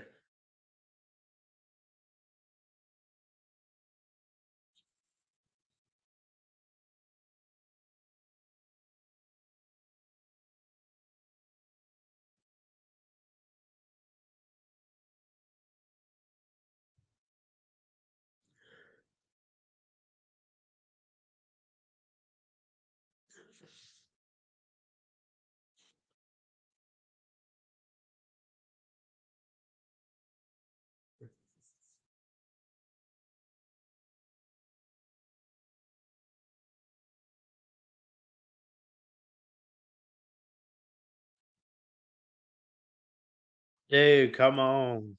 Get you some. There you go, Flamin'. That's good, bro. I hope you do some Madden and NCAA football live streams for us very soon. NBA 2K and all that. I know you're into the NBA. Get you some 2K, man.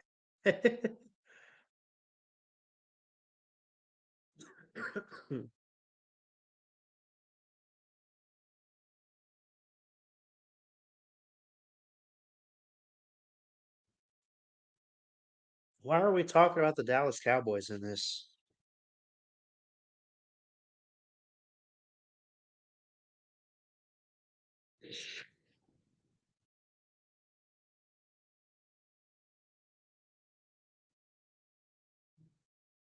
Here's the kickoff. Take it in the end zone for a touchback.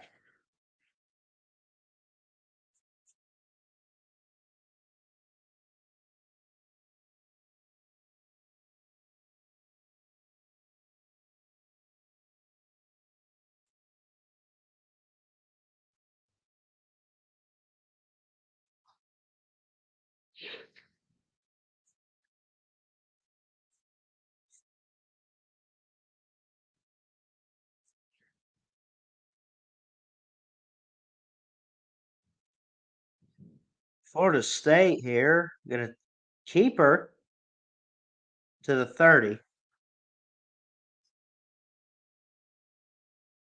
Zakai Douglas on that one. He's been taking a lot of direct snaps in the Wildcat.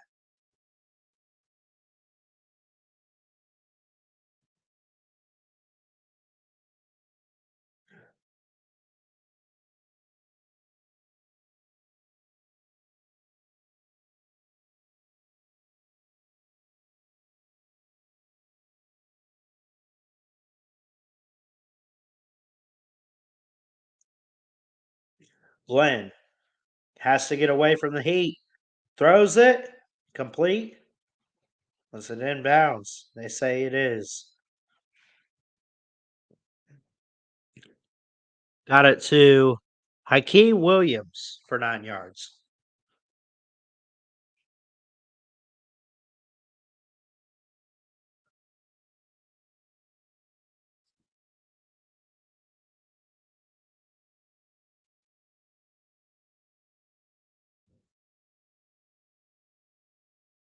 Handoff.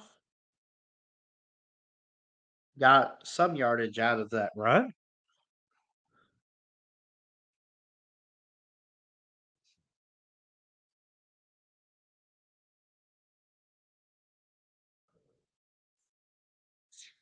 That was Toafili, number 9. Now in the backfield, 26, Isaiah Holmes. They fake to him. Throwing downfield. Incomplete. Clock will stop with 1:52. Florida State ball. 3rd and 4 now. They try to get it to Destin Hill, number 7. It has not been targeted today, except for that one play.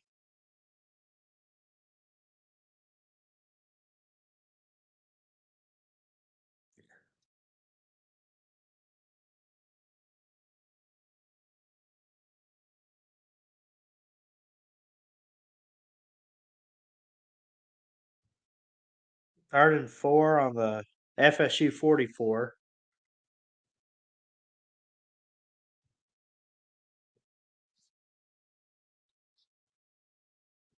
They call a timeout.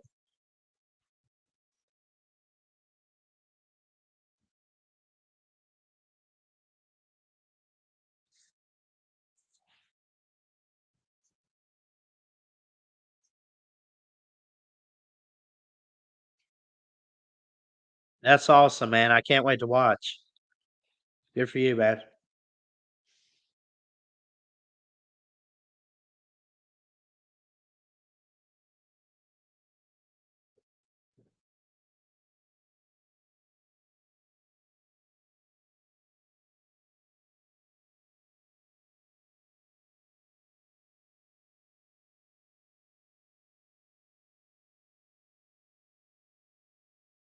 Here's Glenn in shotgun formation.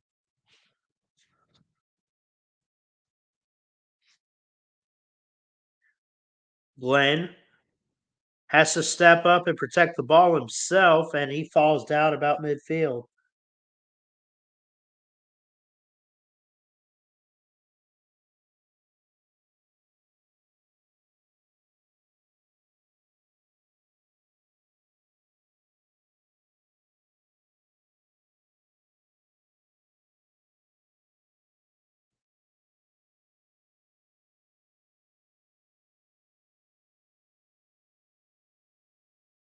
Throwing deep, Glenn pushed off, incomplete. No flags. Intended there for Hakeem Williams, number 8. He's only a freshman. He's 6'2", 208. He's from Fort Lauderdale.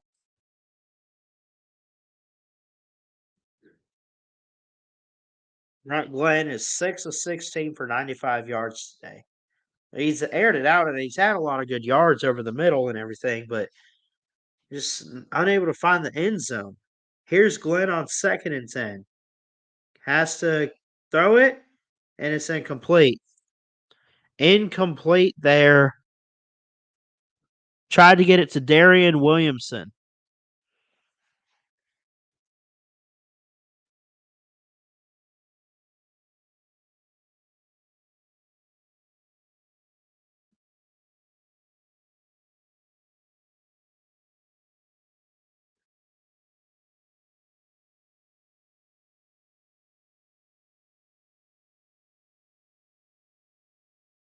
And they got number 52 down.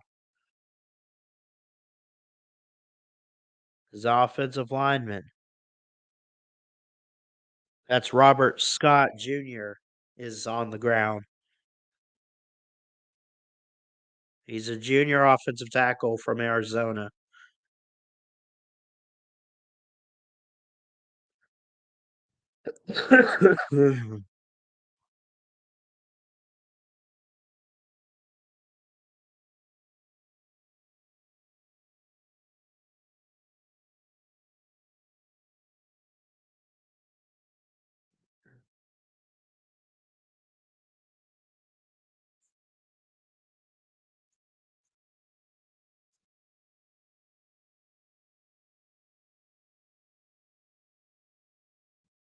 The 3rd and 10 is going to be the next play. But I've seen, though, Florida State's finding ways to get creative with their offense. They're playing fast. They know they're in a hurry, at least being in a deficit like this, down 32. You just have to find the end zone if you're Florida State. That's what you have to do. And they haven't been able to do that today. I don't understand, other than a couple opt outs and injuries held them back, inexperienced players on the field. That's what's kind of been the issue today. Glenn throws, got it complete for a first down, and then some. They are in field goal range. 1:09 remaining in the half.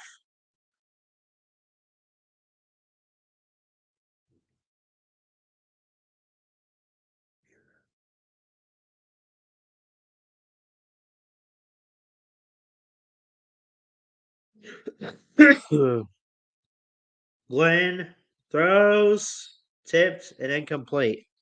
No flag. 61 seconds to go in the half.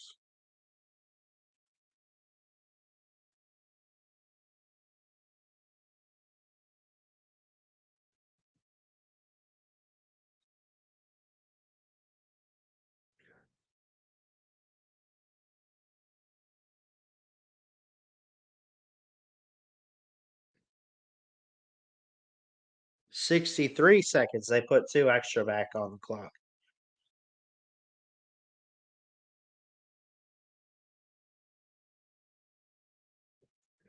Here's Glenn. Stepping up, batted down. I'll call it an incompletion.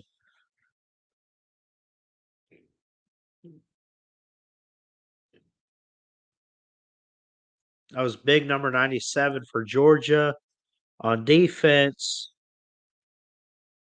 That is Warren Brinson.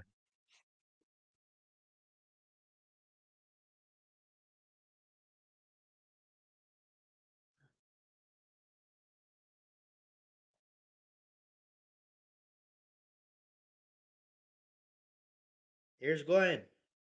Gonna be sacked. Ball is out. It's picked up. There is a flag, though. They got it to midfield. Wow. Michael Williams picked it up, the sophomore.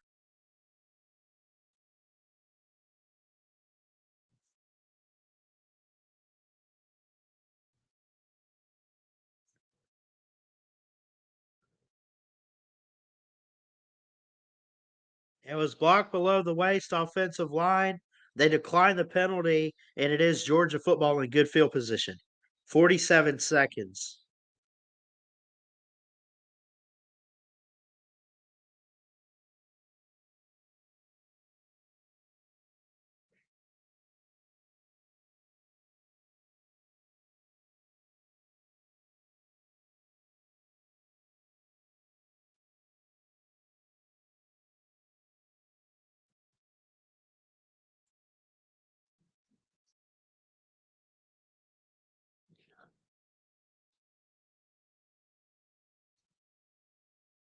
See if they run the score up here. 49 seconds. Carson Beckett shotgun. Takes a snap. Wants to find his man.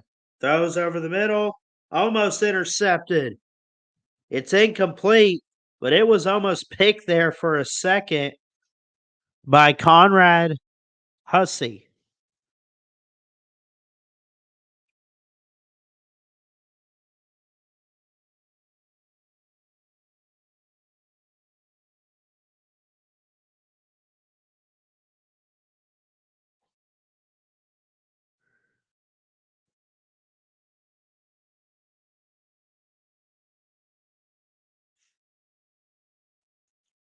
Second and 10.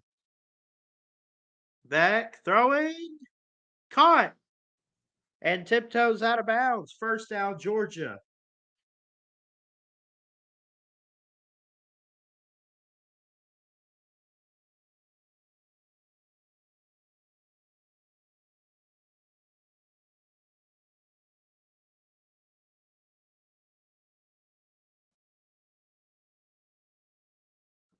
That was number 88, Pierce Sperlin III. He's a freshman. Made a great catch there.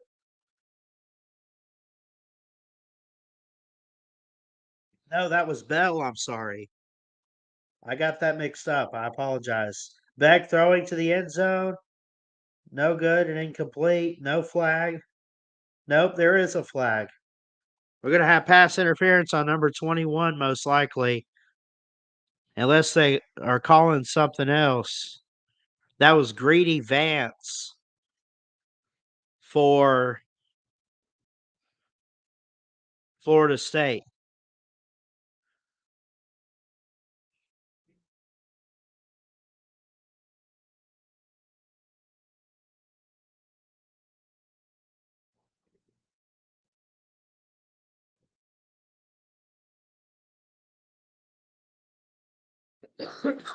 Ball will be placed at the 2-yard line here.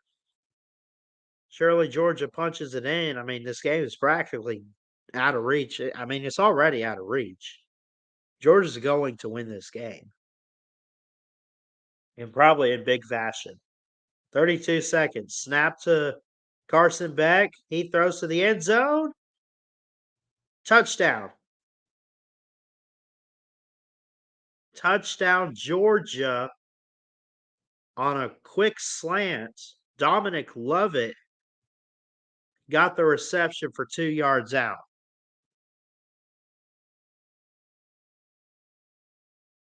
Wow.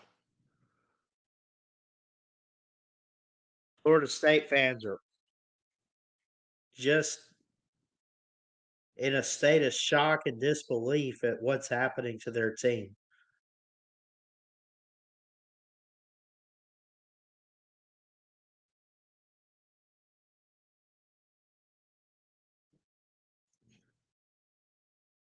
Kick is up and right down the middle.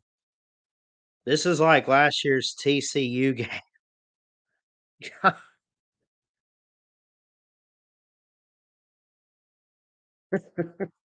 I even want to check Twitter right now, honestly.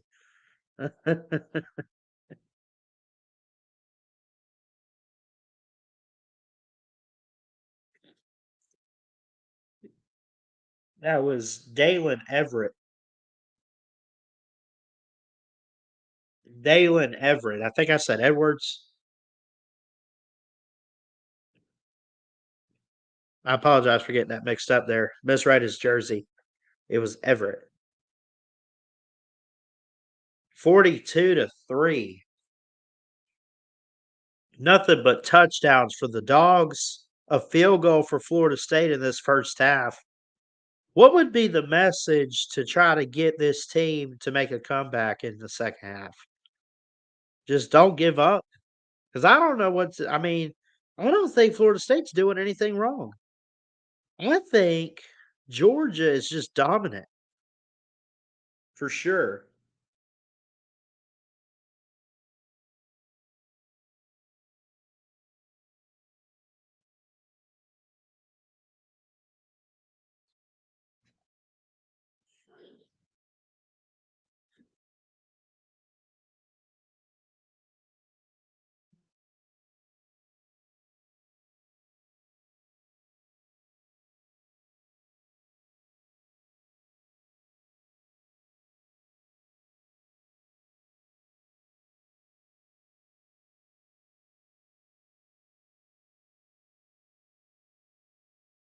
24 seconds. Florida State looking for some magic. Throws over the middle, incomplete.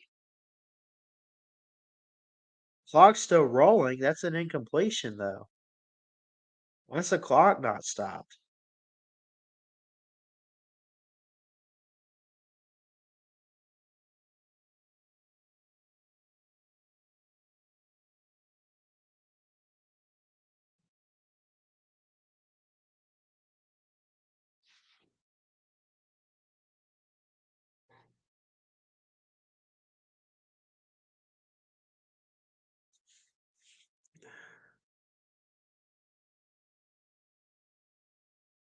Handoff going. First down. No. Maybe he'll be a yard shy. 10 seconds to go in the half. 4 seconds. Gets it off in time. Looking for a prayer. It's picked off. Intercepted going the other way here. Georgia, can they score? They don't, but they get it to the 36. That will do it. That's Eric Stokes. No, that's Malachi Starks. I'm sorry. Eric Stokes. I know that's a Georgia player. I think he's already drafted. I apologize. That's Malachi Starks, folks. 42-3, a slaughter in this first half by the Georgia Bulldogs over the Florida State Seminoles. Man, not bad for Georgia at least, but obviously you kind of wish it was more competitive. We're going to play some background music. We'll take a quick break. Muted myself too soon. We'll be back in a few minutes. I'll throw this overlay up again. We'll be back soon. Don't go anywhere.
All right, everybody. Halftime report here, 42-3.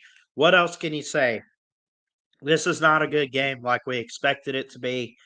Surely we expected Georgia to win probably like 10 to 14 points.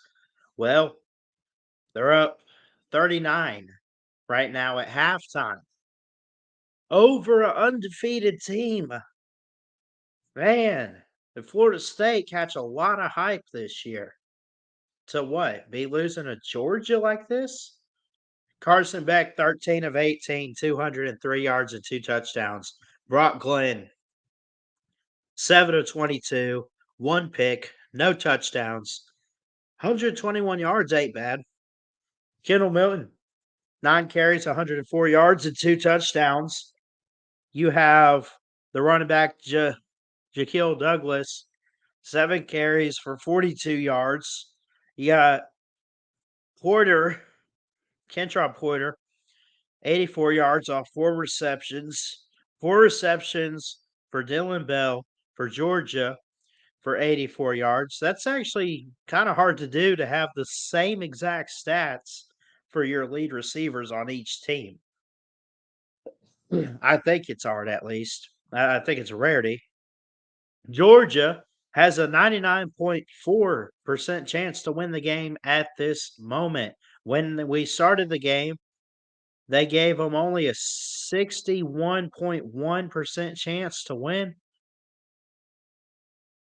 Well, it's going to continue to increase. Florida State, though, 3 turnovers, 10 first downs, 185 yards is not bad. Having time of possession, that's not bad, but not doing anything with it. That's the problem. Georgia has scored. Georgia has scored fast. They've played physical on the lines of scrimmage. They've dominated on both sides. Carson Beck has looked phenomenal. You had Dejon Edwards, Anais Smith. I keep messing his name up. It's not Anais. Hold on.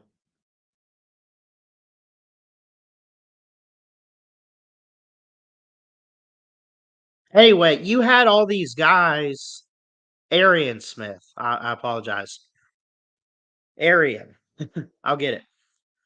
You had all these guys dominate the first half of play. That's great. Florida State, I say just throw the white flag and go home. You're not stopping Georgia, one of the best programs in the country, one of the best teams this year, not top 4, top 5, yeah, but they're dominating you. This is I mean, this is bad for Florida State. Really bad. And I know they got opt-outs and injuries, but come on, next man up. Next man up. You gotta in this next possession of play, in this next half, gotta take advantage of opportunities when they come your way. You gotta play with toughness. You gotta execute. Georgia most likely will. Florida State, I could see them playing better. I really could. I think maybe they get some points on the board, but it will not be enough to win the game. I would be shocked if that happens.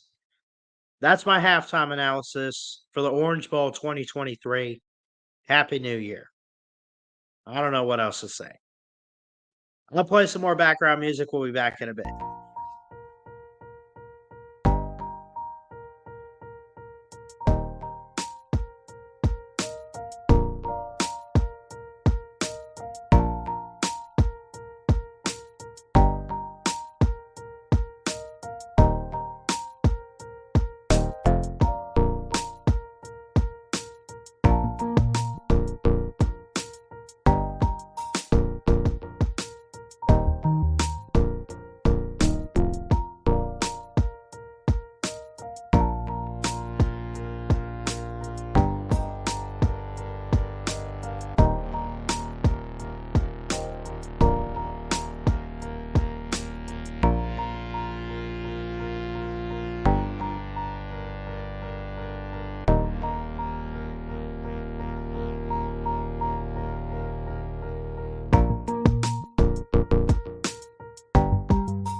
Welcome back, everybody. It is halftime, 42-3. I'm just kind of waiting on appetizers, honestly. Got a little bit of tailgate food this evening here at the house. And I always look forward to it. So, hope everyone's having a great day. Hope y'all are ready for New Year's and everything, man. I get excited around this time of year. What's up, Waylon? I'm going to drop the link in case anyone wants to come on and talk about this game. If you guys have been watching it, surely, Zach Sports Cards, Cody, Zona, Big Barney Ross. Thanks everyone for showing up. Really appreciate it.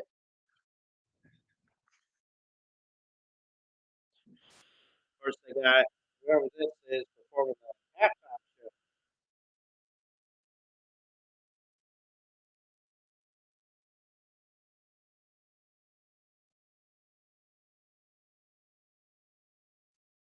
So anyone's welcome to click that link, and we'll talk up some football. So, of course, we had other games today. This was the big one, though. 31-13, Maryland beat Auburn. Clemson beat Kentucky the other night. Notre Dame won last night over Oregon State. Missouri upsets Ohio State. A lot of different games, a lot of upsets that ultimately, well, the Pick'em's ruin was not going to have a perfect record. You never do. It's very hard to do that. I'd like to meet the guy that does it. What if nobody gets a perfect record on the Pick'ems? Do they go to the person with 1 or 2 losses? I guess. Uh, I've done okay, though. We've done okay. We need Georgia to win this game. They probably will.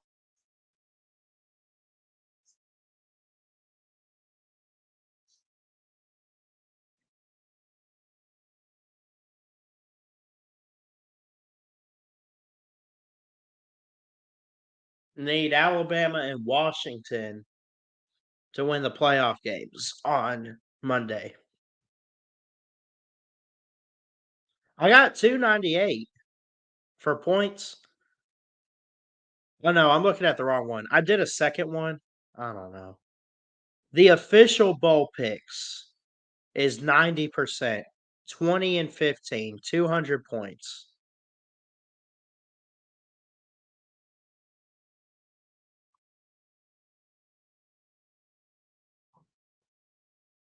We do need Georgia to win. They will. Toledo to beat Wyoming. They're up. LSU to win on Monday over Wisconsin. Oregon to beat Liberty.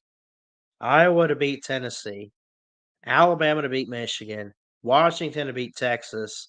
And I need Alabama to win the championship, and I'll get my playoff picks right. At least if they play Washington and win the national title.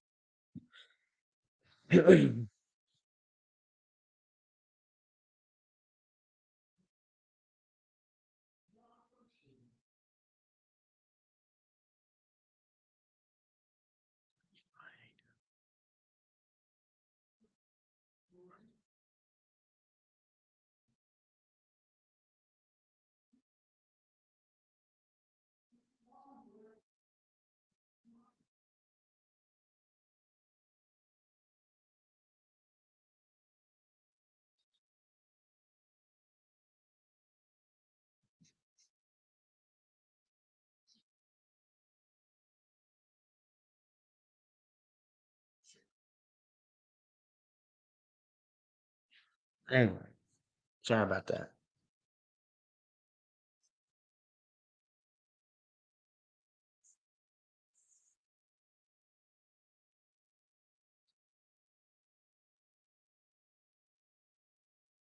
We get Uncle Lou's live too. Go hit the thumbs up for him. You can watch him if you want to. I don't care. I'm gonna hit the thumbs up. Of course, he's the true Georgia fan.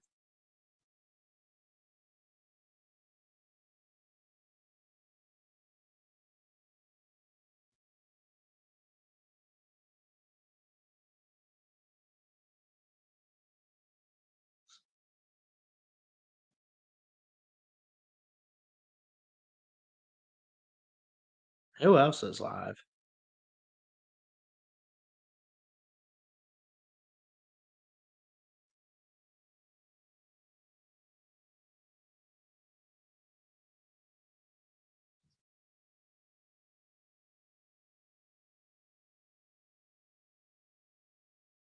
Twisted Rooster's live.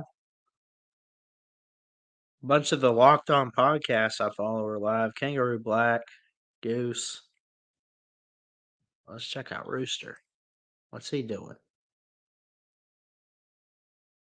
No, he's got a hangout.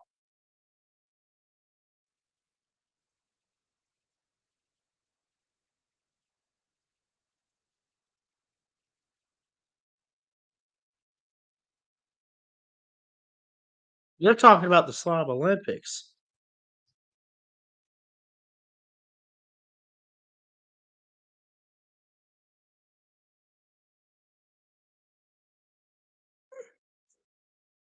I'm going to the Slob Olympics, by the way. First time ever. I'm going. Got the hotel booked and everything.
Gonna have to check out the media day.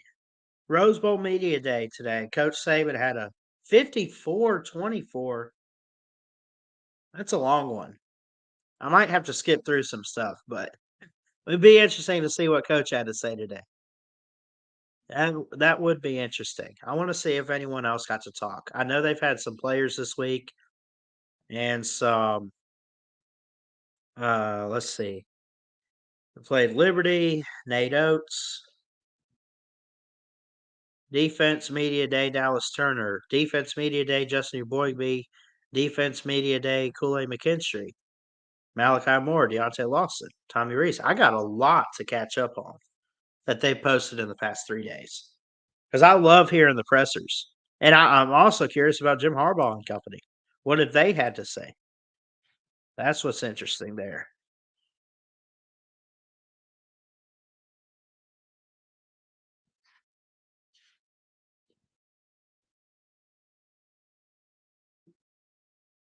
Jim Harbaugh press conference. Let's see. Wolverine. I'm subscribed to it.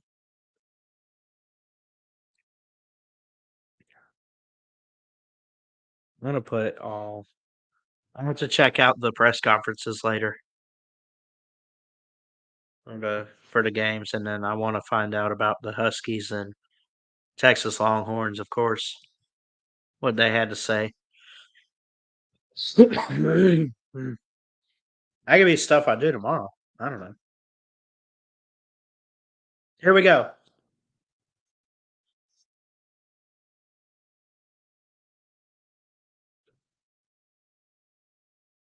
Hey, you need something? Okay.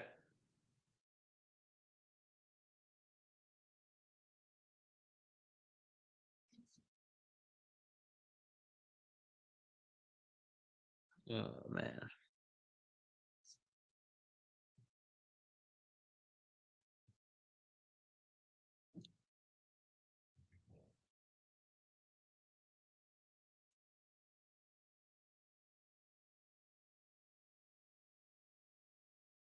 I'm gonna go get a plate of food real quick, and I'll be back in here. Just give me a second. Tailgate time.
Sorry about that. Let's get back to this game here. Hopefully, I didn't miss a score or nothing. Gunner Stock. Oh my God. Big play for Gunner Stock. Gunner Stockton's out there. Are you kidding me? Got some crab puffs. Here's some tailgate food for you. Got some chicken wings and some shrimp. Shrimp.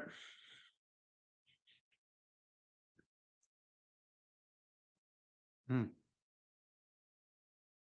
Grandmother cooks good.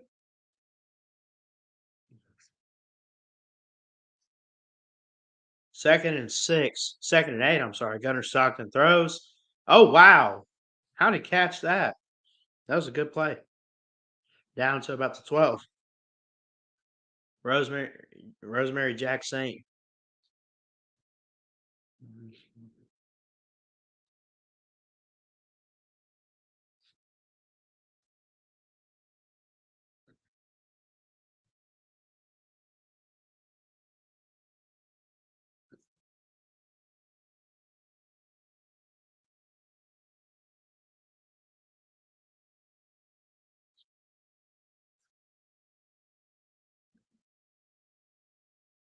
Handoff is good.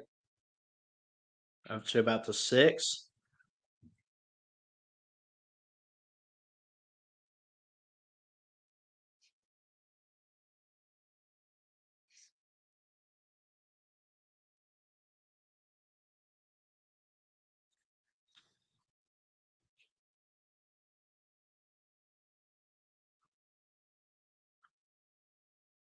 $201 rushing yards.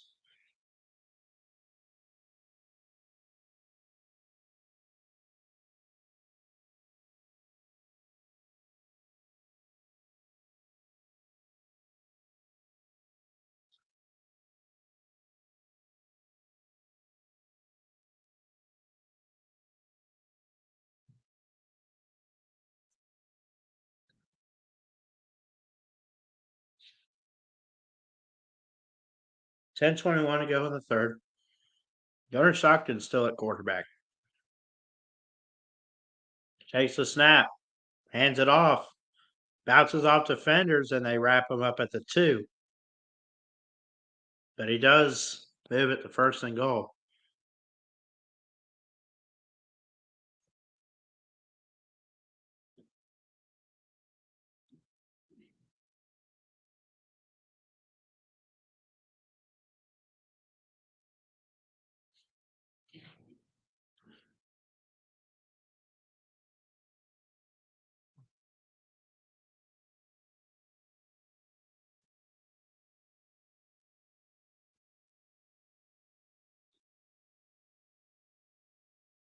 Stockton under center, man in motion, dealt.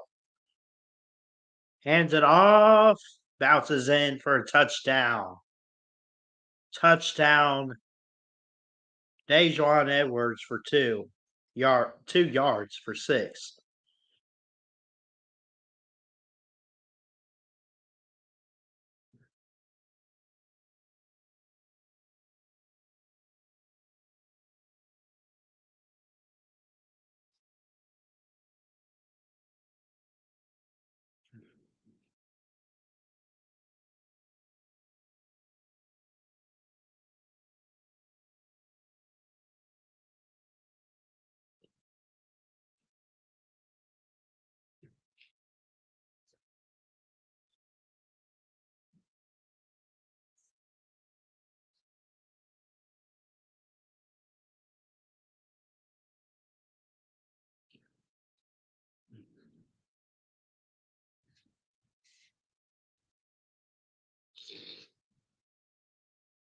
PHE's up and good by Woodring.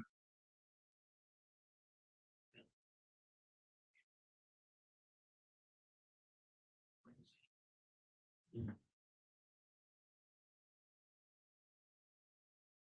going to delete this one here. That's getting in the way.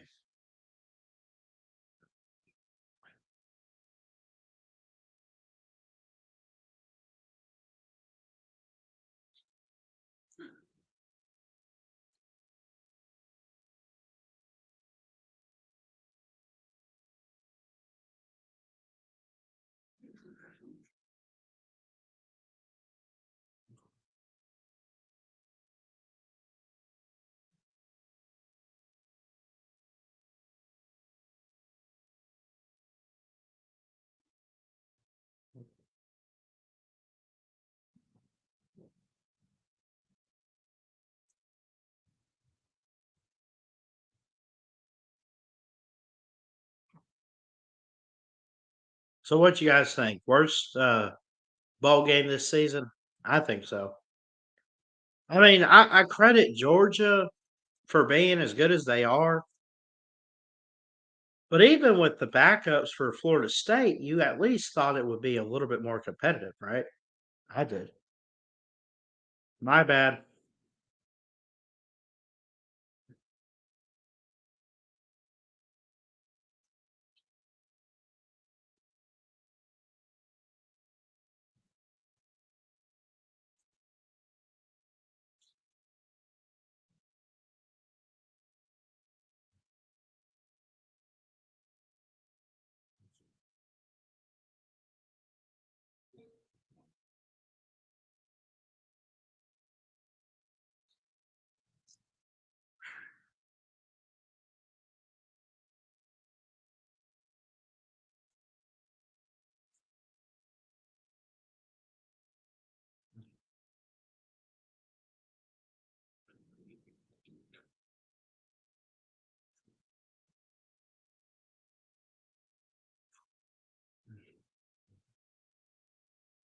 Looks like all the Georgia players had a good time on the beach. Good for them, man. How about the seniors too? Guys like Brock Bowers.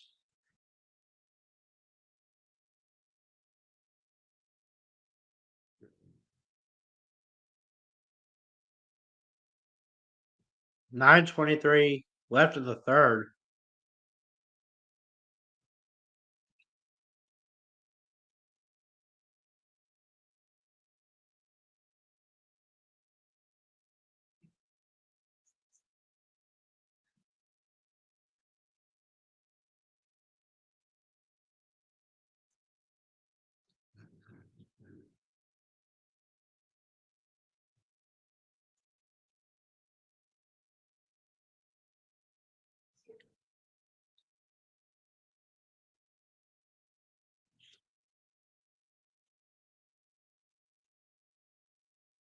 Handoff going right up to about the 28, maybe the 29-yard line. Brock Glenn still the quarterback. 1 of 6 for 55 yards in the first half when it comes to passing 15 or more yards downfield. It was 0 for 4 on that in the ACC title game.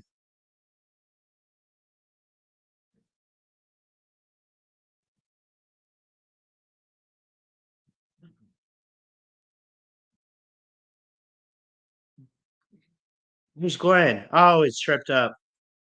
Got him back to the 23, but they will call a flag. It'd probably be hands to the face, is what it looks like.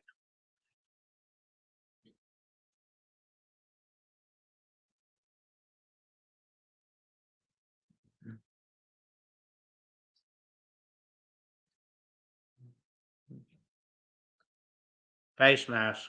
Chambliss. Number 32 on the defense.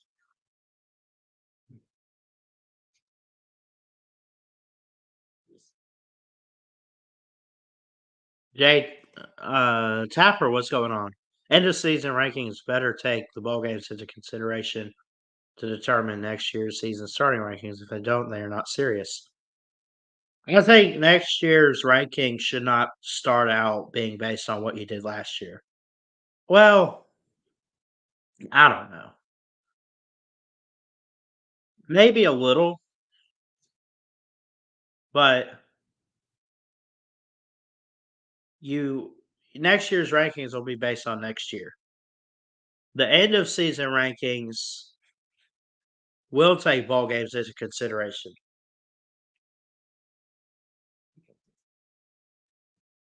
But it has nothing to do with next year's rankings.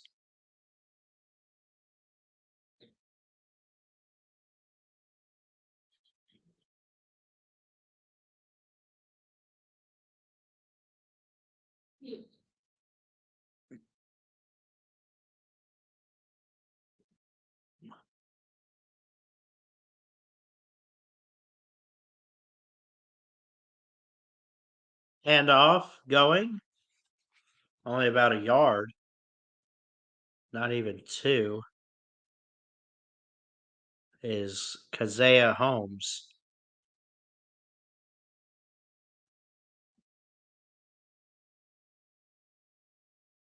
He had a 4-yard pickup before on that first play.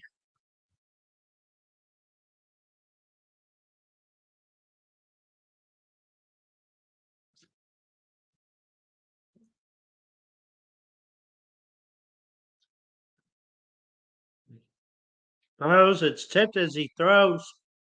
Flag, though. Could be hands to the face or roughing the passer. Brock Glenn got knocked on the ground by Allen, number 33, for Georgia.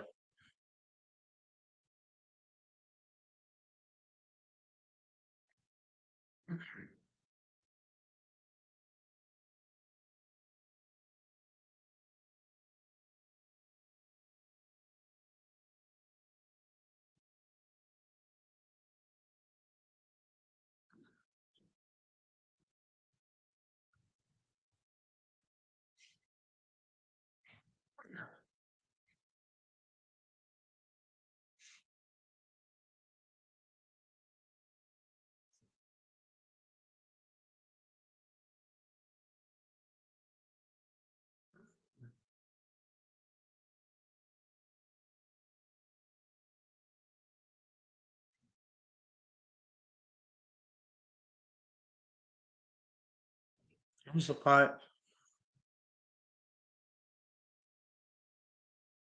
Fair caught, taken at the 9.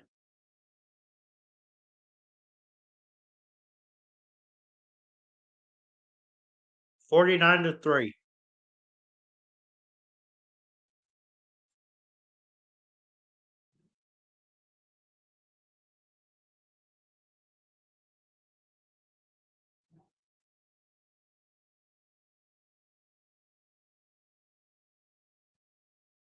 Mhm.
Nothing but improvement for Mike Norvell.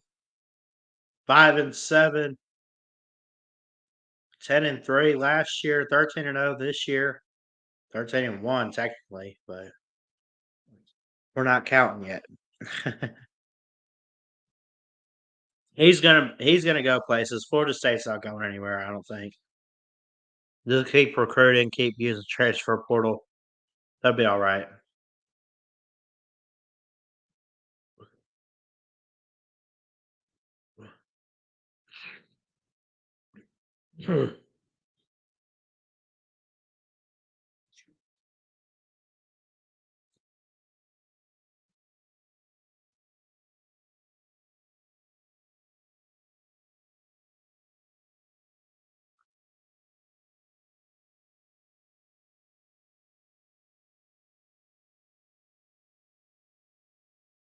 Incomplete pass.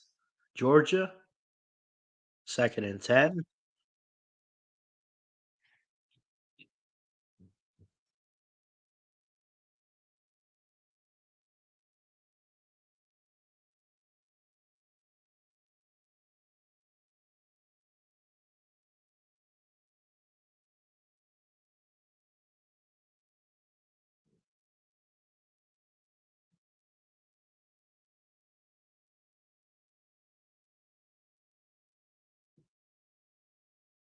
Handoff. Bounces off tackles.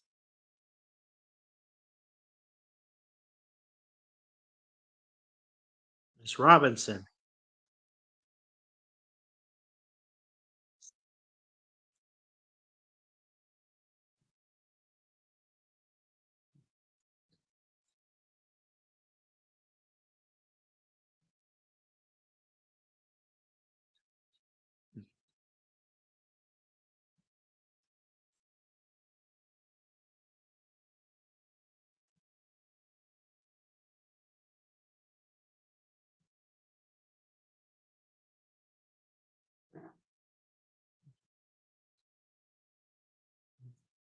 I'm gonna take this to the kitchen. I'll be right back.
Yeah, I don't really know what else to say on this game. I mean, I'm watching it until the end, but it's just been one of those games. Like you knew Georgia was going to win. What you didn't know was how bad. Well, it was bad. It's bad now. Wouldn't surprise me if Florida State got another field goal or a touchdown, but I mean, to think that they're going to come back is out of the realm of possibility in this game. Empty backfield. I think that's Gunnar Stockton out there. He's running, whoever he is. Yeah, that's Gunnar Stockton. Unless it's actually it might be Vandergriff. No, that's Stockton. Third carry of the day for 18 yards.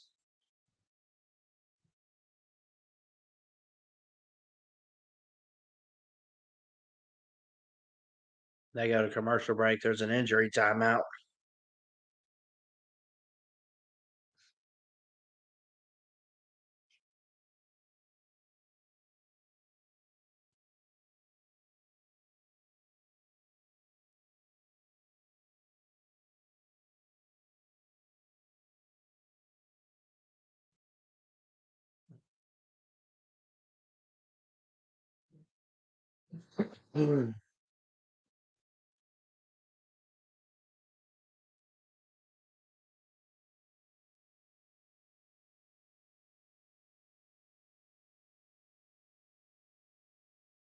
Let's double check some stats here for the teams. 27 first downs for Georgia, 11 for Florida State, 281 passing yards on the day, and 203 came from Carson Beck for Georgia. 17 of 24, 11.7 yards per pass for Georgia, no picks. You compare that, though, to Florida State, they've thrown an interception, Brock Glenn has. He averaged 5.3 yards a pass, 8 of 24 for 128 yards on passing today for Florida State. Rushing, 65 rushing yards for FSU, 241 for Georgia, 2 penalties for each team. Georgia's had more time of possession with like 21 minutes, 45 seconds.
Don't forget to check out Uncle Lou, best Georgia fan there is. He's happy. Sure, all the Georgia fans are happy, man. We got a lot of them in this community. Check out Mayhem Matthew, Big Dog Brett. Here are some others. We get some on here that don't have YouTube channels. Sometimes.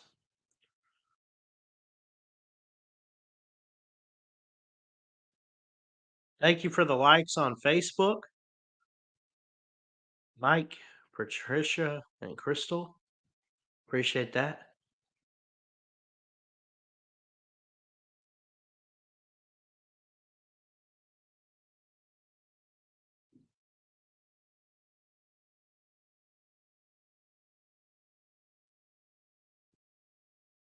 So Georgia, the lone points they've given up was a field goal in the second quarter. They scored 35 points. That's 5 touchdowns in the second quarter against FSU. 35-3, they outscored them.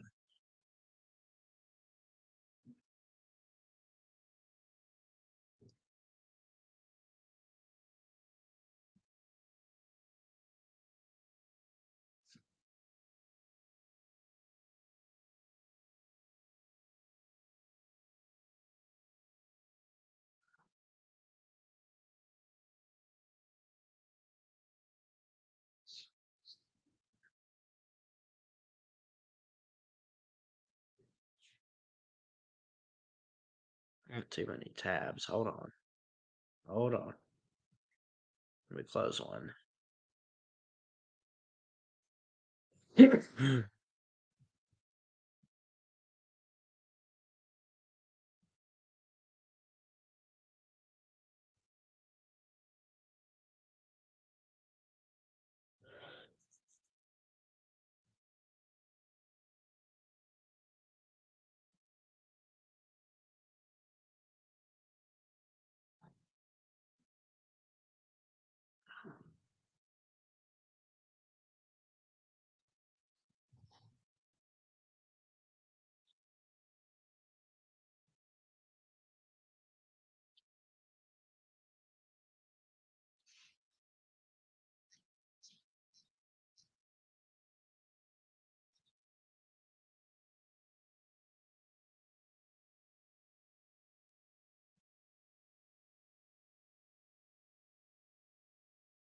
Next live stream will be the Rose Bowl. 3:50 Central, 4:50 Eastern on Ballard Sports Media, January 1st, this upcoming Monday. Can't wait. Then we'll take a small break between the games and we'll do the Sugar Bowl as well.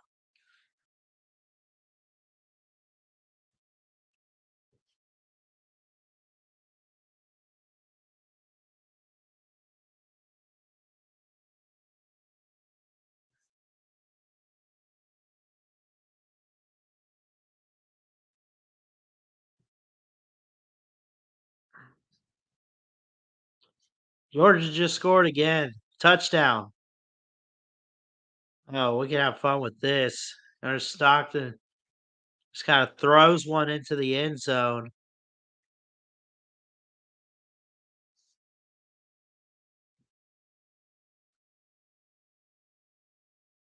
I don't even know who.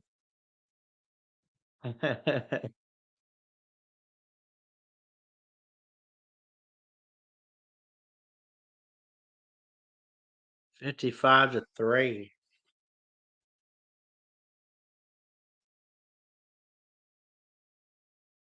Austin Lucky. I haven't heard that name. I don't recognize it. This is his first catch of the day. PAT's good. 56-3 is the score.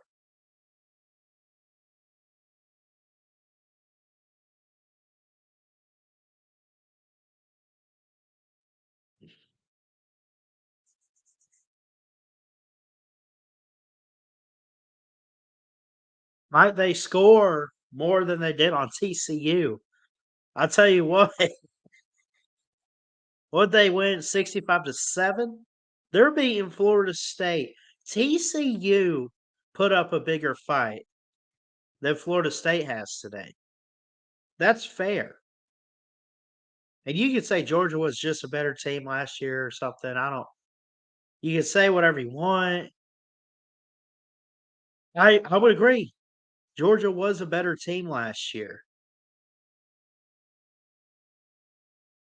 which means wouldn't you expect Florida State to put up a bigger fight? Georgia's defense is dominated today. Crazy. I mean, I know they do, but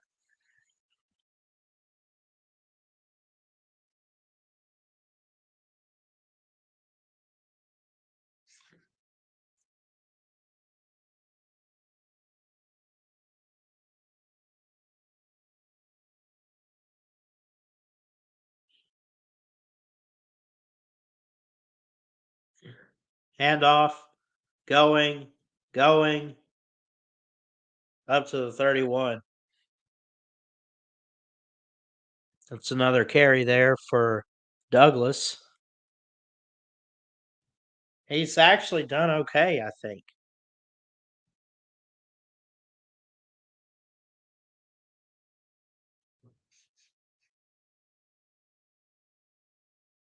The Lions, Cody. Against the Cowboys? Yeah. Give me the Lions. 1:55 to go in the third, 2nd and 4 for Florida State. Throwing deep downfield. Can he get it? Intercepted. Picked off. Georgia gets a takeaway there. Georgia gets the takeaway.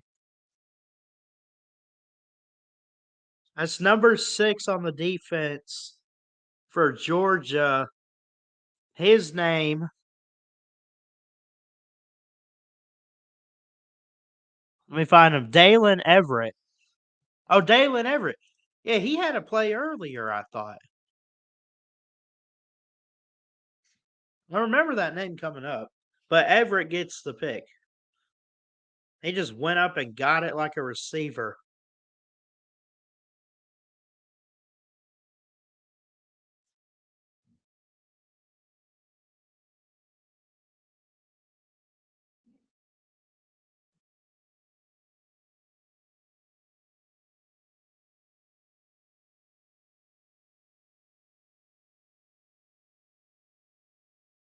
That's his 2nd pick of the day for Glenn.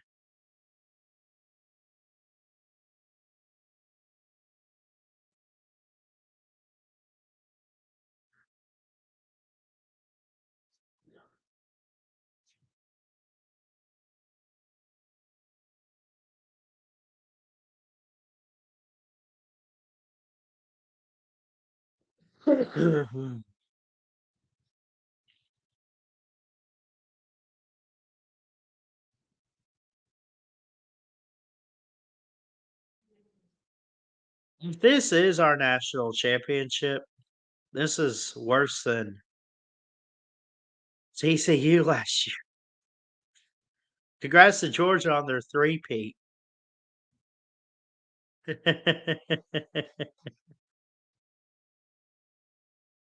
Just saying.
All right. Let's checking something here.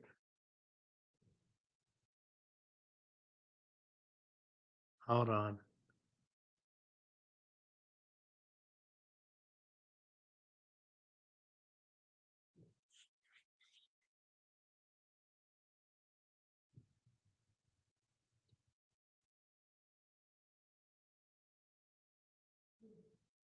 Mark Glenn intercepted by Dalen Everett. Georgia got an unsportsmanlike conduct on Patrick Taylor.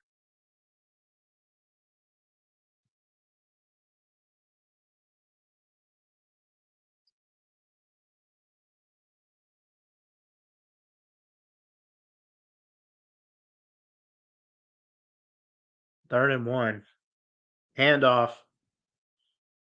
Pick up a huge gain up to the 40. They did get the first down, obviously, here.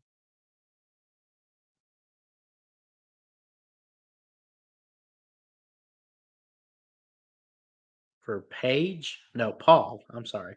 Misread it.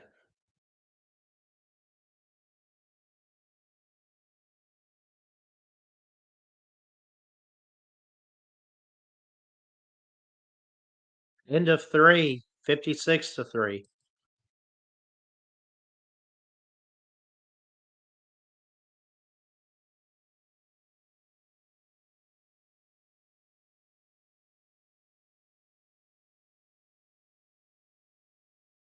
We'll go ahead and put that it's the fourth quarter. Yeah, go ahead, Georgia fans. Southern Four is up.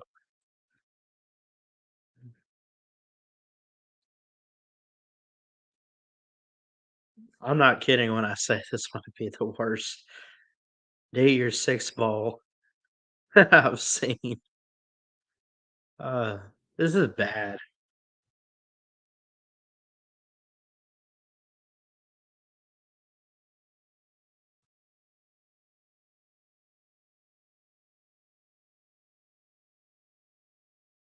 I remember when the bowl games were announced. I looked at it and I said, "Oh, Georgia, Florida State. Oh, okay, could be interesting."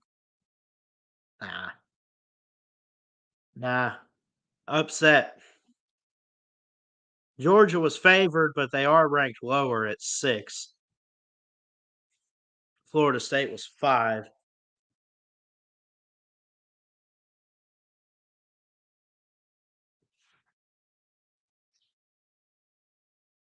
Georgia was favored by 23.5.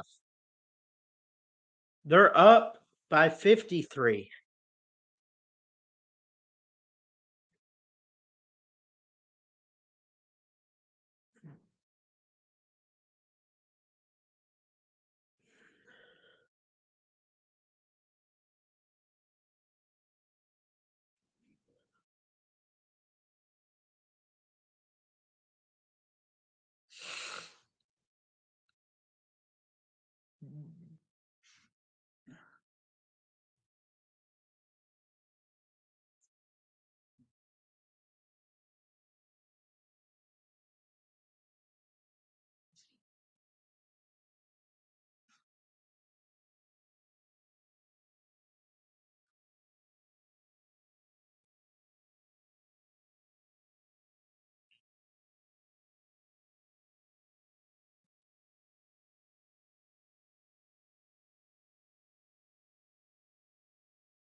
Supposed to get snow next Saturday.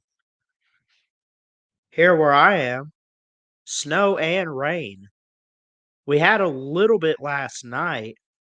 It's going to be 43 degrees on the 6th, light rain and snow, 38-degree as the low.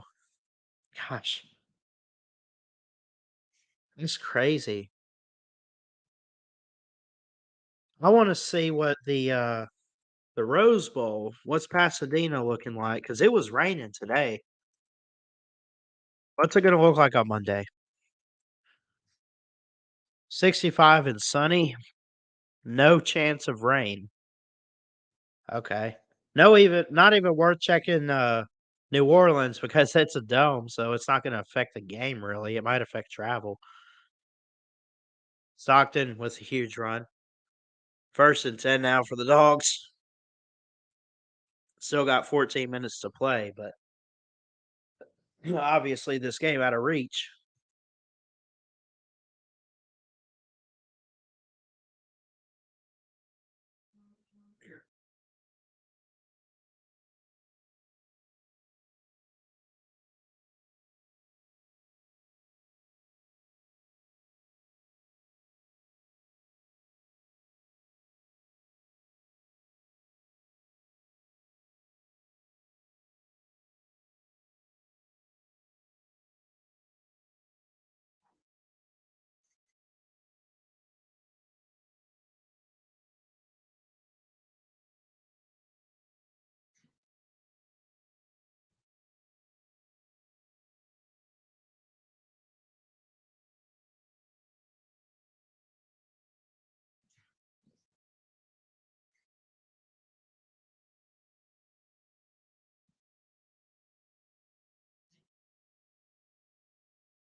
Huge run there. In the red zone now. Georgia can score again.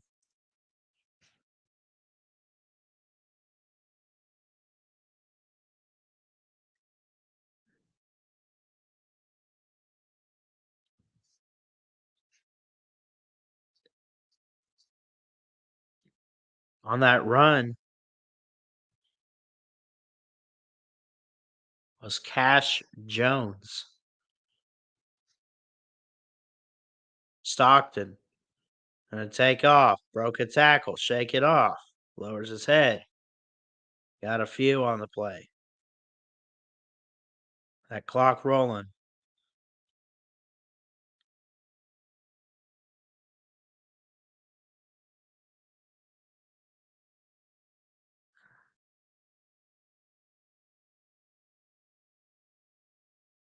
It's pretty cool. I mean, back-to-back champs. These seniors have 2 natties.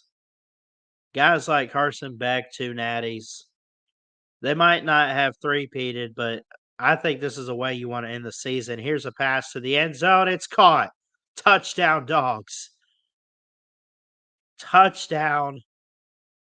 Celebration dance in the end zone. Anthony Evans III for 14 yards.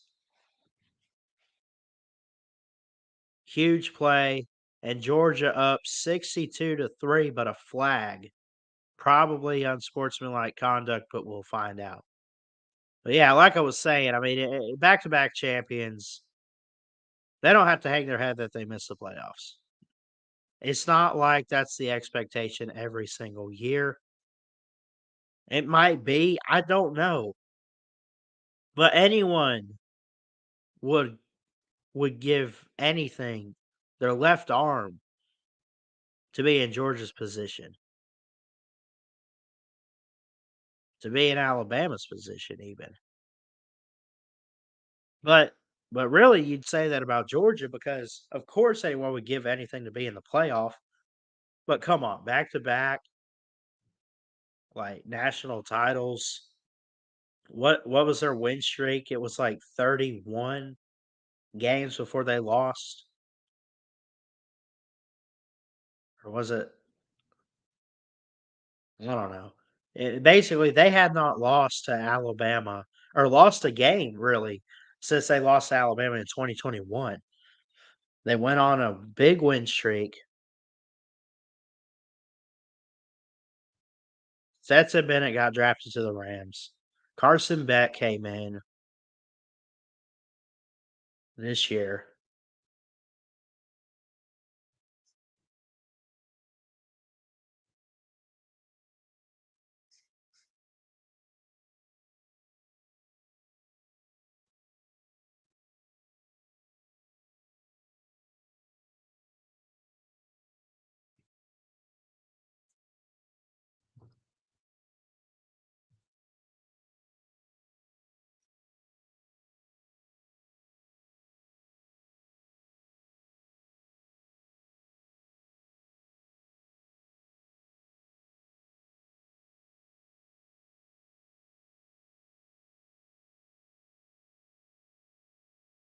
Anyway, this game is over. I'm sorry. I mean, this is the worst entertaining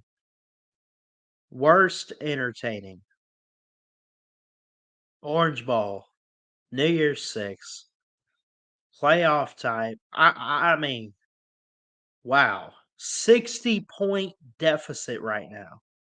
60. Wait a minute. That is worse than Oh my. Think about it. They beat TCU by 56. They're up by 60 right now. Or 50. How many? 59? No, 58. They beat TCU by 58. They're up by 60 right now. And unless Florida State scores, which I don't see happening, honestly, Georgia's just wow. I mean, you talk about the drama and everything that built up for Florida State. There was a little bit of hype around this game. There was drama because FSU got left out of the playoffs. Well, if you lose to a team like Georgia, which I know they're good, but come on, in the postseason, you don't lose to a team like this. You just don't. I just TCU got it manhandled. FSU tonight. I don't know, man. I don't know.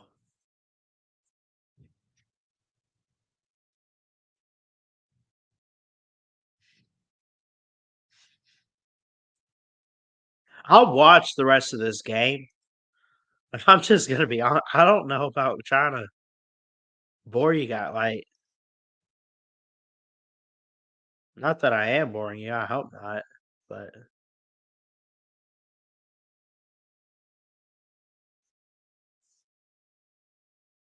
anyway, our next broadcast will be the playoff games on January 1st here in 2 days on Monday. We'll start with the Rose Bowl, Michigan and Bama. I'm going to work on some notes to get ready for that game. We're going to work on some notes for Texas and Washington. And then after that, we really won't have a stream until, unless we hang out before the championship, we won't have one until the championship game. We will be live for it too on January 8th. So, well, I take it back. I say we won't have a stream, but I'm going to try, if the signal is good, I'm going to try to go live on the 5th for some West Point basketball with WKUL, the radio station I'm with. Which I don't. By the way, I don't say all that to like brag or anything, but I mean, if you follow long enough and if you're friends with me on like Facebook and stuff, I mean, all glory goes to God above all else. He's placed me in great positions in life. He's got me through tough times. He's helped me overcome obstacles. I'm just grateful. Take advantage of opportunities out there.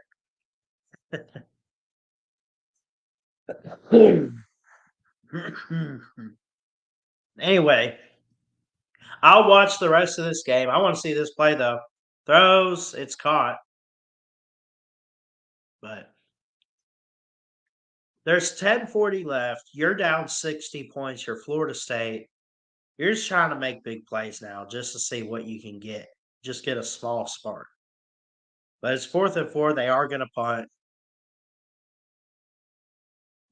Georgia, I'm sure, has not applied the mercy rule in this game, but we'll find out on this next drive, I guess. Anyway, I'm going to get out of here. I'm going to go spend some time with family. I love you guys. God bless. Congrats to Georgia on a great season. Congrats to Florida State on a great season too. It's not the way you want to end it, but bounce back next year, I guess. We'll be pulling for you. I'm pulling for Mike Norvell. I stand behind him. Still think he's a phenomenal recruiter and a head coach. I think he's going to do great things. I think Georgia just kind of came into this game tonight wanting it more, and I think Florida State having opt outs and everything is kind of took its toll. But 63-3 right now. It's still on ESPN. 11:45 left. On that note, only one thing left to say. Oh, and by the way, 632 total yards for Georgia. That's impressive. Anyway, now there's only one thing left to say. Ballard Sports Media, checking out. I love you guys. We'll see y'all New Year's. Love y'all. Peace.